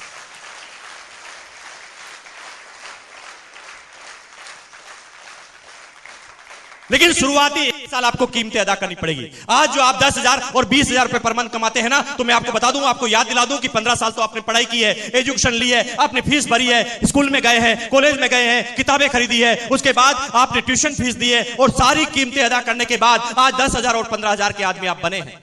लेकिन वहां पर 15 साल की एजुकेशन आपने ली है, 15 साल आपने कीमतें अदा की है। लेकिन ये ऐसा बिजनेस है जो सिर्फ 1 साल कीमत मांगता है। 1 साल तक रेगुलर मीटिंग में आना, इस क्लासों में आना, सीखना। 1 साल तक लगातार किताबें, टेप्स, बुक्स। 1 साल तक लगातार अपलाइन काउंसलिंग। इन तीनों चीजों को मिलाते हैं तो बनता है सिस्टम। और जब 1 साल के साथ हम सिस्टम में लग जाते हैं तो 1 साल जब हम कीमतें चुकाते हैं, कीमतें कौन सी? कीमतें बहुत सारी। हमारे घर में हम एडजस्टमेंट करते हैं। 100 रुपए हमारे बजट से निकालकर हम सेमिनार और टेप पे खर्च करते हैं, पहली कीमत। दूसरी कीमत, हमारे घर पर साला आता है और हमें मीटिंग में आना पड़ता है, दूसरी कीमत। हमारे रिश्तेदार के घर में शादी है और हमें फंक्शन अटेंड करना पड़ता हो, तीसरी कीमत। 1 साल तक वो कीमतें चुका देते हैं तो 1 साल बाद ये बिजनेस चाइनीज बम्बू की तरफ बढ़ता है। क्योंकि शुरुआती 1 साल कीमतें अदा करने की वजह से धीरे धीरे आप अपने अंदर इतने निपुण होने लगते हैं कि आप खुद अपने आप को बेताज बादशाह बना देते हैं। क्योंकि आपके पास इतना सारा नॉलेज हो जाता है, इतना सारा खजाना होता है कि 1 साल के बाद आपका बिजनेस चाइनीज बम्बू की तरफ बढ़ता है। मिस्टर सतीश पंडित ने चाइनीज बम्बू के बारे में बताया था कि चाइनीज बम्बू को जब जमीन में लगाया जाता है तो शुरू के 30 सप्ताह में वो जमीन से सिर्फ 1.5 फीट की ऊंचाई तक आता है। उसकी प्रोग्रेस जमीन से ऊपर नहीं होती, जमीन से नीचे की तरफ होती है।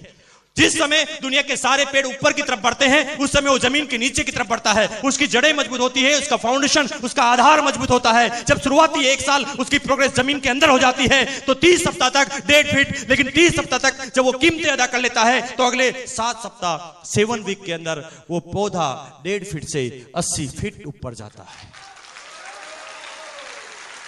साइंटिस्ट, वैज्ञानिक यहां तक बोलते हैं, वैज्ञानिक यहां तक बोलते हैं कि कोई आदमी 30 सप्ताह के बाद उस बंबू के पास जाए और बंबू के बढ़ने की आवाज को सुने तो उस बंबू के बढ़ने की आवाज को सुना जा सकता है। और ठीक चाइनीज बंबू की तरह बिजनेस काम करता है।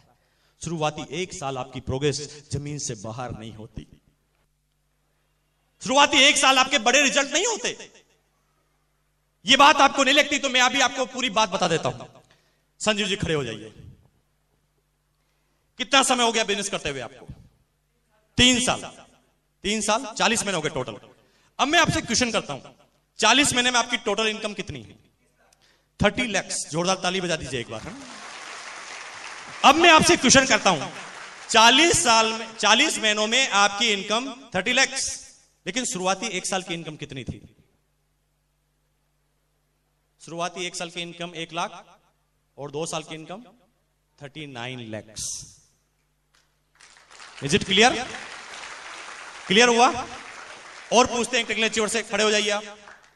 कितना समय हो गया बिजनेस करते हुए? 3 साल हो गए।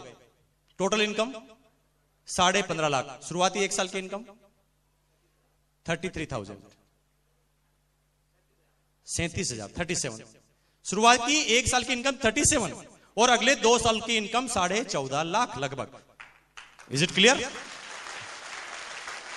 लेकिन शुरुआती 1 साल इनके रिजल्ट ज्यादा नहीं थे। मैं जानता हूं जितने भी रॉयल्टी एचआर और टेक्निकल एचआर बैठे हैं, 6-8 महीनों में इनके रिजल्ट ज्यादा नहीं थे, लेकिन 1 साल इन्होंने कीमतें अदा की। वो कीमतें अदा की जो इनके समाज में, जो इनके मिलने वाले में, जो इनके दोस्तों में कोई भी अदा करने के लिए तैयार नहीं था। इन्होंने उस समय बिजनेस चालू किया, इनकी बात सुनने के लिए कोई तैयार नहीं था। इनकी बात को सुनते ही इन्हें मना कर दिया जाता था, इन्हें गिराने के लिए छोड़ दिया जाता था। ये गिर जाते थे, लेकिन अपने कमिटमेंट के जरिए वापस खड़े हो जाते थे। इन्हें बार बार गिराया जाता था, वो बार बार खड़े हो जाते थे।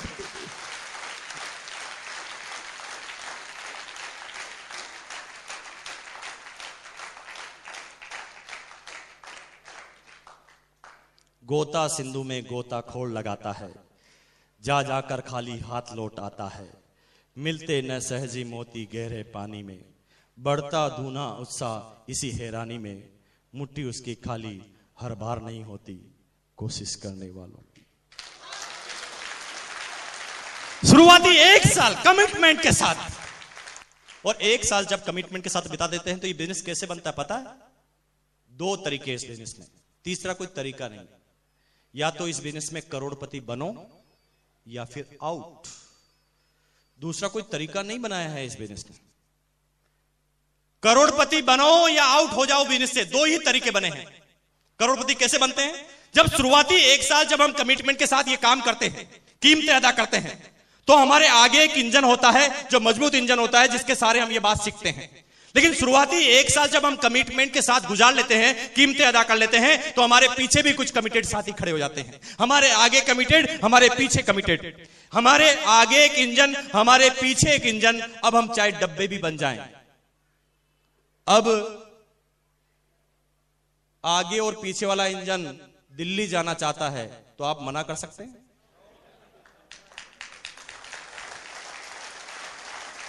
अब आगे वाला इंजन और पीछे वाला इंजन टेक्निकल पर जाना चाहते हैं तो आप कहेंगे नहीं नहीं मैं नहीं जाऊंगा। जाना पड़ेगा, क्योंकि आप सिस्टम में आ गए हैं। अब आपके पीछे से भी फोर्स है, आगे से भी फोर्स है, और शुरुआती 1 साल इसी तरह से आपको कमिटमेंट के साथ सिस्टम से लगा रहना पड़ता है। तो अब आप चाहते हैं कि आपके नीचे कमिटेड आदमी तैयार हो, चाहते हैं? चाहते हैं? तो आज के बाद इस जबान का इस्तेमाल मत करना। कैसे? रॉयल्टी पे पहुंचो ना, टेक्निकल पे जाओ ना, प्रोडक्ट क्यों नहीं इस्तेमाल करते? मीटिंग में आओ ना, सेमिनार में आओ, टेप सुनो ना। मत कहना आज की बात, एक शब्द मत बोलना, आप उसे करके बताना, रॉयल्टी पर आकर बताना, टेक्निकल पर आकर बताना, प्रोडक्ट इस्तेमाल करके बताना। लोगों से सिर्फ शब्दों में बात मत करना कि ये कर लो वो कर लो, क्योंकि मैं आपको एक प्रैक्टिकल करके बताता हूं, आपको पूरी बात समझ में आ जाएगी, पूरी बात, क्योंकि अक्सर हम करते क्या नहीं। अब आप मुझे बोलेंगे, जैसा आप बोलेंगे मैं वैसा करूंगा। आप मुझे कोट पहनना सिखाइए। लीजिए हाथ में माइक, पास में आ जाइए प्लीज। पहले एक हाथ निकाल के इसमें बाह में डालिए। नहीं, कोट की बाह में।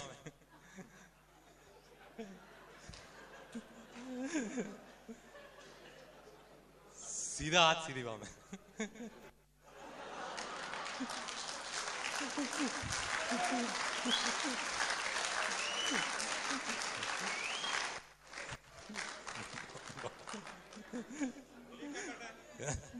निकाल लीजिए। I got a point.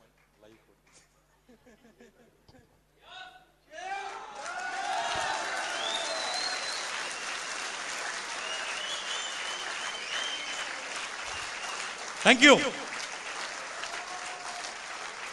यही सिंपल तरीका है एजुकेटेड करने का। अब इसे समझ जाइए कि महात्मा गांधी ने चरखा चलाया, पहले खुद ने क्यों चलाया? क्या वो ये नहीं कह सकते थे कि भाई तुम चरखा चलाना, मैं जब तक लंच करके आता हूं? सबसे पहले उन्होंने करके दिखाया। और जब तक कोई काम आप करके नहीं बता सकते तब तक बोलना मत। आप किसी को बोलते हैं कि भाई तुम्हें आदमी नहीं मिलते क्या? ट्रेन में आदमी नहीं है क्या? बस में आदमी नहीं है? लेकिन जब वो आपकी डाउनलाइन आपके साथ ट्रेन में सफर कर रही है तब आपने किसी से बात ही नहीं की। कहां प्रैक्टिकल है? अब आपकी डाउनलाइन आपके साथ है तो बात करके बताइए कि ट्रेन में किस तरह से बात की जाती है। आपकी डाउनलाइन ऑटोमेटिक सीखेगी क्योंकि आप करके बता रहे हैं। बोलिए मत, शब्दों से मत बोलिए। ट्रेन में बैठे हैं, क्यूरियोसिटी पैदा कीजिए, सामने वाले से मुस्कुराइए, नमस्कार कीजिए। वो क्या कहेगा? नहीं मुस्कुराऊंगा। वो भी मुस्कुराएगा। थोड़ी देर पूछिए और आपका नाम क्या है? वो नाम बताएगा। वो सभ्य आदमी थोड़ी देर बाद आपका नाम नहीं पूछेगा। यस और नो? क्या आपके यहां पर ऐसा नहीं होता? ऐसा ही होता? थोड़ी देर बाद बातें कीजिए, वाह क्या मौसम सुहाना है, कुछ भी बात कीजिए। और थोड़ी देर बाद पूछ लीजिए कि आप क्या करते हैं। वो बताएगा मैं रिटायर्ड हूं, तो बताइए। थोड़ी देर बाद वो नहीं पूछेगा आप क्या करते हैं? आओ बताता हूं क्या करते हैं।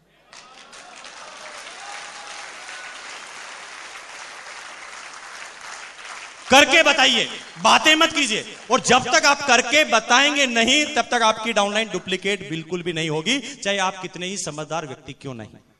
लेकिन दोस्तों, मैं आपके बीच में अब उन साथियों को बुलाने जा रहा हूं और अब आपको सारी बातें सीखनी है उन चीजों से। क्योंकि इस बिजनेस को जब मैंने चालू किया तो शुरुआती एक साल की मेरी टोटल इनकम थी 60,000, 60,000 रुपए की।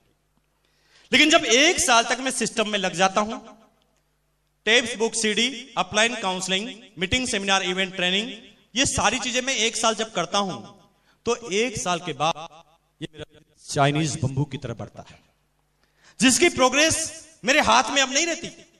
क्योंकि शुरुआती एक साल की इनकम थी 60,000 और अगले पौने 5 सालों की इनकम आती है 2,70,00,000 से भी ज्यादा की। 244 रुपए, 244 रुपीज मेरा पहला स्टेटमेंट था। और पिछले महीने की बात की जाए तो 15.5 लाख रुपए की फैमिली की इनकम है। अगर इंडिविजुअल चेक की बात की जाए तो 10,22,000 का मेरा इंडिविजुअल चेक है। पैराबल ऑफ पाइपलाइन की एक छोटी सी स्टोरी, बात आज के 400 साल पुरानी है। 2 बच्चे किसी स्टेट में रहते थे, काम की तलाश में थे। गांव के प्रमुख के पास गए और काम मांगा। गांव के प्रमुख ने उन्हें काम दे दिया। क्या काम था? 5 किलोमीटर दूर एक मीठे पानी की झील से पानी लाने का काम। 5 किलोमीटर दूर एक मीठे पानी की जो झील थी, झील से पानी लाने का काम उन्हें मिल गया। वो झील जो अपने इतिहास में कभी भी सूखी नहीं थी। दोनों बच्चों को काम मिला, दोनों खुश हो गए। काम के लिए जाने लगे, बाल्टी को हाथ में लिया, पानी भर के लाने लगे। हर बाल्टी पर उन्हें सेंट मिलने वाले थे। दोनों बच्चों पानी लेने के लिए जा रहे थे, उसमें से दूसरा बच्चा थोड़ी देर के लिए रुक गया। तो पहले वाले ने कहा, भैया क्या इंतजार कर रहा है? इतनी मुश्किल से काम मिला है, पैसे कमाने हैं, पेट भरना है, अपना जीवन यापन करना है, चिंता मत कर, चल काम चालू कर, पैसा कमाते हैं। लेकिन दूसरा वाला बच्चा कहने लगा कि भैया बात एकदम सही है, पैसा तो मुझे कमाना है क्योंकि पेट के लिए जरूरी है। लेकिन दोस्त मेरी बात थोड़ा सुनो, क्या जो इस पानी को हम लेने जा रहे हैं, क्या जो ट्रेडिशनल काम हम करने जा रहे हैं, क्या जो हम पैसे कमाने जा रहे हैं, उससे क्या हमारे सारे सपने पूरे हो जाएंगे? क्या हमारे दादाजी पिताजी ने जिसने ये काम किया था उनके सपने पूरे हो गए थे? चलो पानी तो लाते हैं क्योंकि पेट भरना जरूरी है, लेकिन पानी लाने के साथ कुछ घंटे एक ऐसा भी काम करते हैं जो जीवन में हमारे दादाजी पिताजी ने और दुनिया के किसी आदमी ने नहीं किया, हम उस काम की शुरुआत करते हैं। तो पहले बच्चे ने कहा कौन सा काम? उसने कहा चलो रोज 10 घंटे पाइपलाइन, रोज 10 घंटे पानी लाएंगे और 2 घंटा हम 5 किलोमीटर दूर एक जो मीठे पानी की झील है उससे गांव तक एक पाइपलाइन बिछा देंगे कि पानी ऑटोमेटिक ही आए। बात 400 साल पुरानी है। 400 साल पहले किसी ने पाइपलाइन के बारे में सोचा तक नहीं था। कोई आदमी ये समझता नहीं था कि पाइपलाइन से भी क्या इस तरह का काम हो सकता है। लोगों ने उसकी इंसल्ट बनाना चालू की। लोगों ने कहा दिमाग खराब है तेरा, पाइपलाइन बनाएगा। तेरे दादाजी ने भी बनाई पाइपलाइन कभी? तेरे पिताजी ने भी कभी पाइपलाइन के बारे में सोचा? क्या ऐसी पाइपलाइन कभी बनी है? क्या ऐसी पाइपलाइन कभी बन सकती है? मत देख सपने, नहीं होंगे तेरे ये सपने पूरे। मत छोड़ दे अपने ये इरादे की पाइपलाइन तू बना लेगा। काम कर, वो ट्रेडिशनल काम से ही तेरा पेट भरेगा, चल पानी ला। लेकिन दूसरा बच्चा तो दीवाना था, वो कहता नहीं भैया पानी तो लाऊंगा लेकिन 2 घंटे पाइपलाइन भी बनाऊंगा। दोनों बच्चों ने काम चालू किया। एक 12 घंटे पानी लाता था, एक 10 घंटे पानी लाता था। इनकम ज्यादा किसकी होगी, 12 घंटे वाले की, 10 घंटे वाले की? 12 घंटे वाले की इनकम चालू हो गई।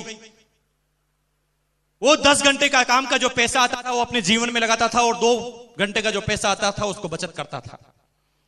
धीरे धीरे उसके पास ज्यादा पैसे आने लगा, तो पैसे आने के बाद वो जिम्मेदार नागरिक बन गया आपकी और मेरी तरह।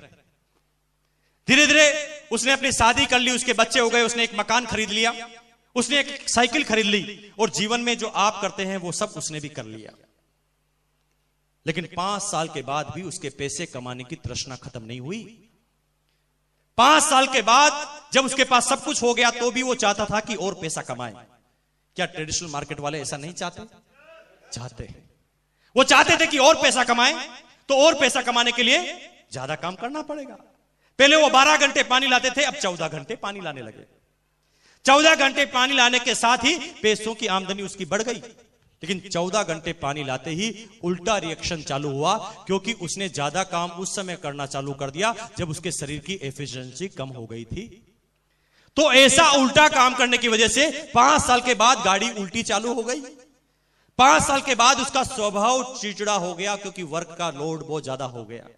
क्या ट्रेडिशनल मार्केट वालों को ऐसा लोड नहीं होता? 5 साल के बाद वो टेंशन में रहने लगा, क्योंकि वर्क लोड बढ़ गया था। 5 साल के बाद उसकी कमर अब थोड़ी झुकने लगी थी। 5 साल के बाद अब उसके नजरों का चश्मा लगने लगा। 5 साल के बाद उसके सफेद कलर के बाल आने लगे। 5 साल के बाद वो एकदम मुरझा हुआ आदमी नजर आने लगा। 5 साल के बाद यूं कहे तो कहानी उल्टी जाने लगी, और मेडिकल के बिल भी आने लगे, क्योंकि काम ज्यादा करता था तो दवाई खाना भी जरूरी था। ज्यादा काम की वजह से अब वो उल्टी कहानी चालू कर दिया। लेकिन तब तक जो दूसरा बच्चा था, 5 साल के बाद लगातार 2 घंटे पाइपलाइन खोदने की वजह से उसके पास मकान गाड़ी तो नहीं आई थी, साइकिल तो नहीं आई थी, लेकिन 5 साल के बाद एक आश्चर्य हुआ कि 5 साल के बाद उसकी पाइपलाइन कंप्लीट हो गई। जब पाइपलाइन कंप्लीट हो गई तो गांव में ऑटोमेटिक ही पानी आने लगा, सीधा पानी। कहते हैं ना कि पॉजिटिव बात पर विश्वास नहीं होता, शंका होती। 3 दिन तक गांव वालों को विश्वास नहीं हुआ। उन्होंने कहा कोई भूत आत्मा का खेल है, ऐसा पानी कभी नहीं आ सकता। लेकिन 3 दिन बाद भी जब लगातार पानी आने लगा तो धीरे धीरे गांव वालों को विश्वास हुआ। गांव वालों को विश्वास हुआ कि ये तो पानी का परमानेंट सोर्स है। गांव वालों ने पानी लेकर चेक किया तो उन्होंने कहा कि यस, वास्तव में ये ओरिजिनल पानी ही है। धीरे धीरे गांव वाले उस पहले वाले बच्चे के पास गए और कहा कि भैया अब हम तेरे से कल से पानी नहीं लेंगे, क्योंकि तू तो बड़ा टाइम लगाता है। हम तो सीधा ही कनेक्शन लेंगे, पानी सीधा गांव में आता है। अब दूसरे वाले बच्चे का पानी बिकने लगा, दूसरे वाले बच्चे का पानी बिकने लगा। लेकिन 5 साल उसने काम कर लिया, इसलिए अब उसके पास काम कुछ था ही नहीं। सुबह 8 बजे वो गांव के चौराहे पर आता, अपनी पाइपलाइन को पकड़ के खड़ा हो जाता। लोग बाग आते, पानी भर जाते, सिक्के डालकर चले जाते। कोई काम नहीं, पूरे दिन भर सुबह से शाम तक पानी की पाइपलाइन को पकड़ के रखना, लोग बाग पानी भर के सिक्के डाल के चले जाना। ये काम जब 6 महीने तक हुआ तो 6 महीने के अंदर ही वो उस गांव का सबसे अमीर व्यक्ति बन गया, सिर्फ पानी के दम पर। 2 साल के बाद वो पूरे स्टेट का सबसे अमीर व्यक्ति बन गया पानी के दम पर। फिर वो इतना बड़ा कॉन्ट्रैक्टर बन गया कि दूसरे गांव के आदमी भी उसे बुलाने लगे और कहने लगे कि हमारे गांव में भी आओ और पाइपलाइन बिछाओ। पाइपलाइन के दम पर वो दुनिया के सबसे अमीर व्यक्तियों की लिस्ट में शामिल हो गया। और फिर एक किताब लिखी गई, द पैराबल ऑफ पाइपलाइन। मैं आज सब एजुकेटेड सभ्य आदमियों से एक क्वेश्चन करना चाह रहा हूं, क्या हम भी कहीं वो बाल्टी से पानी लाने वाला काम तो नहीं कर रहे हैं? और अगर बाल्टी से पानी लाने वाला काम अगर हम कर रहे हैं तो आई एम सॉरी टू से कि जिस तरह से हमारे दादाजी के सपने पूरे नहीं हुए, हमारे पिताजी के सपने पूरे नहीं हुए, उस तरह हमारे भी सपने पूरे नहीं होंगे और हम भी अपने सपनों को दफनाकर अपने सपनों को अपने बच्चों को ट्रांसफर करके इस दुनिया से आउट हो जाएंगे। लेकिन आज मैं आपको यहां पर राय देने के लिए नहीं आया हूं कि आप सारे काम छोड़कर पाइपलाइन बनाना चालू कर देना। नो, मैं आपको एक इंटेलिजेंट भरी सलाह देने आया हूं कि अगर आप 8 घंटे 10 घंटे एक ट्रेडिशनल काम को करते हैं तो 2 घंटे परमानेंट काम कीजिए, पाइपलाइन बिछाने वाला काम भी कीजिए।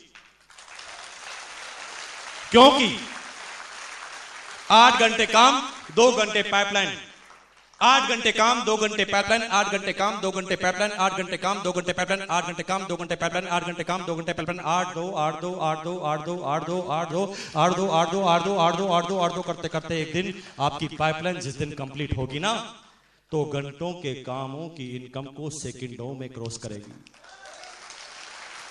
क्योंकि ये लड़का जो आपके सामने खड़ा है, आज के ठीक 5 साल पहले 6 साल पहले एक डिसीजन लिया पाइपलाइन बनाने का। उस समय हमारे दादाजी ने किसी ने पाइपलाइन लगाई थी, हमारे समाज में किसी ने पाइपलाइन नहीं लगाई थी, हमारे इस हिंदुस्तान में पाइपलाइन नहीं लगाई थी। उस समय पाइपलाइन लगाने का हमारी अपलाइन और हमने सोचा। शुरू में लोगों ने गिराया, लोगों ने मना किया, लेकिन जुनून के साथ पाइपलाइन बनाई। और ये पाइपलाइन जब आज कंप्लीट होती है तो जानना चाहते हैं कि एक दिन का कितना पानी इस पाइपलाइन में से आता है? जानना चाहेंगे भाई? काम कुछ नहीं है, मैं हर सिटी में जाता हूं, पाइपलाइन को पकड़ के खड़ा हो जाता हूं।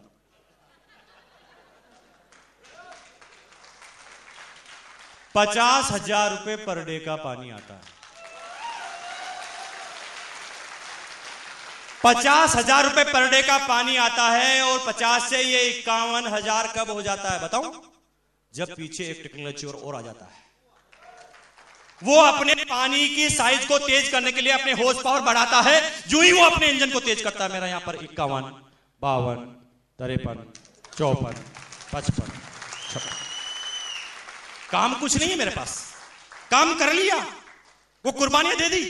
मुझे पता है कि जब उन दोस्तों की शादी में मैं नहीं जा पाता था, जब मेरी यूनिवर्सिटी में नहीं जाता था, मेरे दोस्त मेरे से 2-2 साल तक नाराज होते थे। जब मैं अपने रिश्तेदार की शादी में नहीं जाता था, वो मेरे से बात नहीं करते थे। लेकिन वो सारी जो कुर्बानियां देने की वजह से जो पहले वो नाराज थे, उनको सबको मैंने मना लिया है। क्योंकि पहले जब मैं उनकी शादी में, उनकी एनिवर्सरी में जाता था तो ₹51 देने की भी औकात नहीं थी मेरी, और अब जाता हूं तो ₹11,000 का गिफ्ट चेक लेकर जाता हूं, क्योंकि शुरुआती कुर्बानियां दे दी। आप दे सकते हैं कुर्बानी? आवाज नहीं निकलती कुर्बानी के लिए। दे सकते हैं कुर्बानी? वो 5 क्वालिटी आपके अंदर है। बजा सकते हैं सीटी अपनी कुर्बानी के लिए, बजा सकते हैं ताली अपनी कुर्बानी के लिए, डांस कर सकते हैं, चिल्ला सकते हैं, और आज अपने सारे सपने को खोल दीजिए इस कुर्बानी के लिए कि मुझे अब ये सपना पूरा करना है। मैं नंबर 1 बन के रहूंगा, दुनिया में नंबर 1 मुझे बनना है।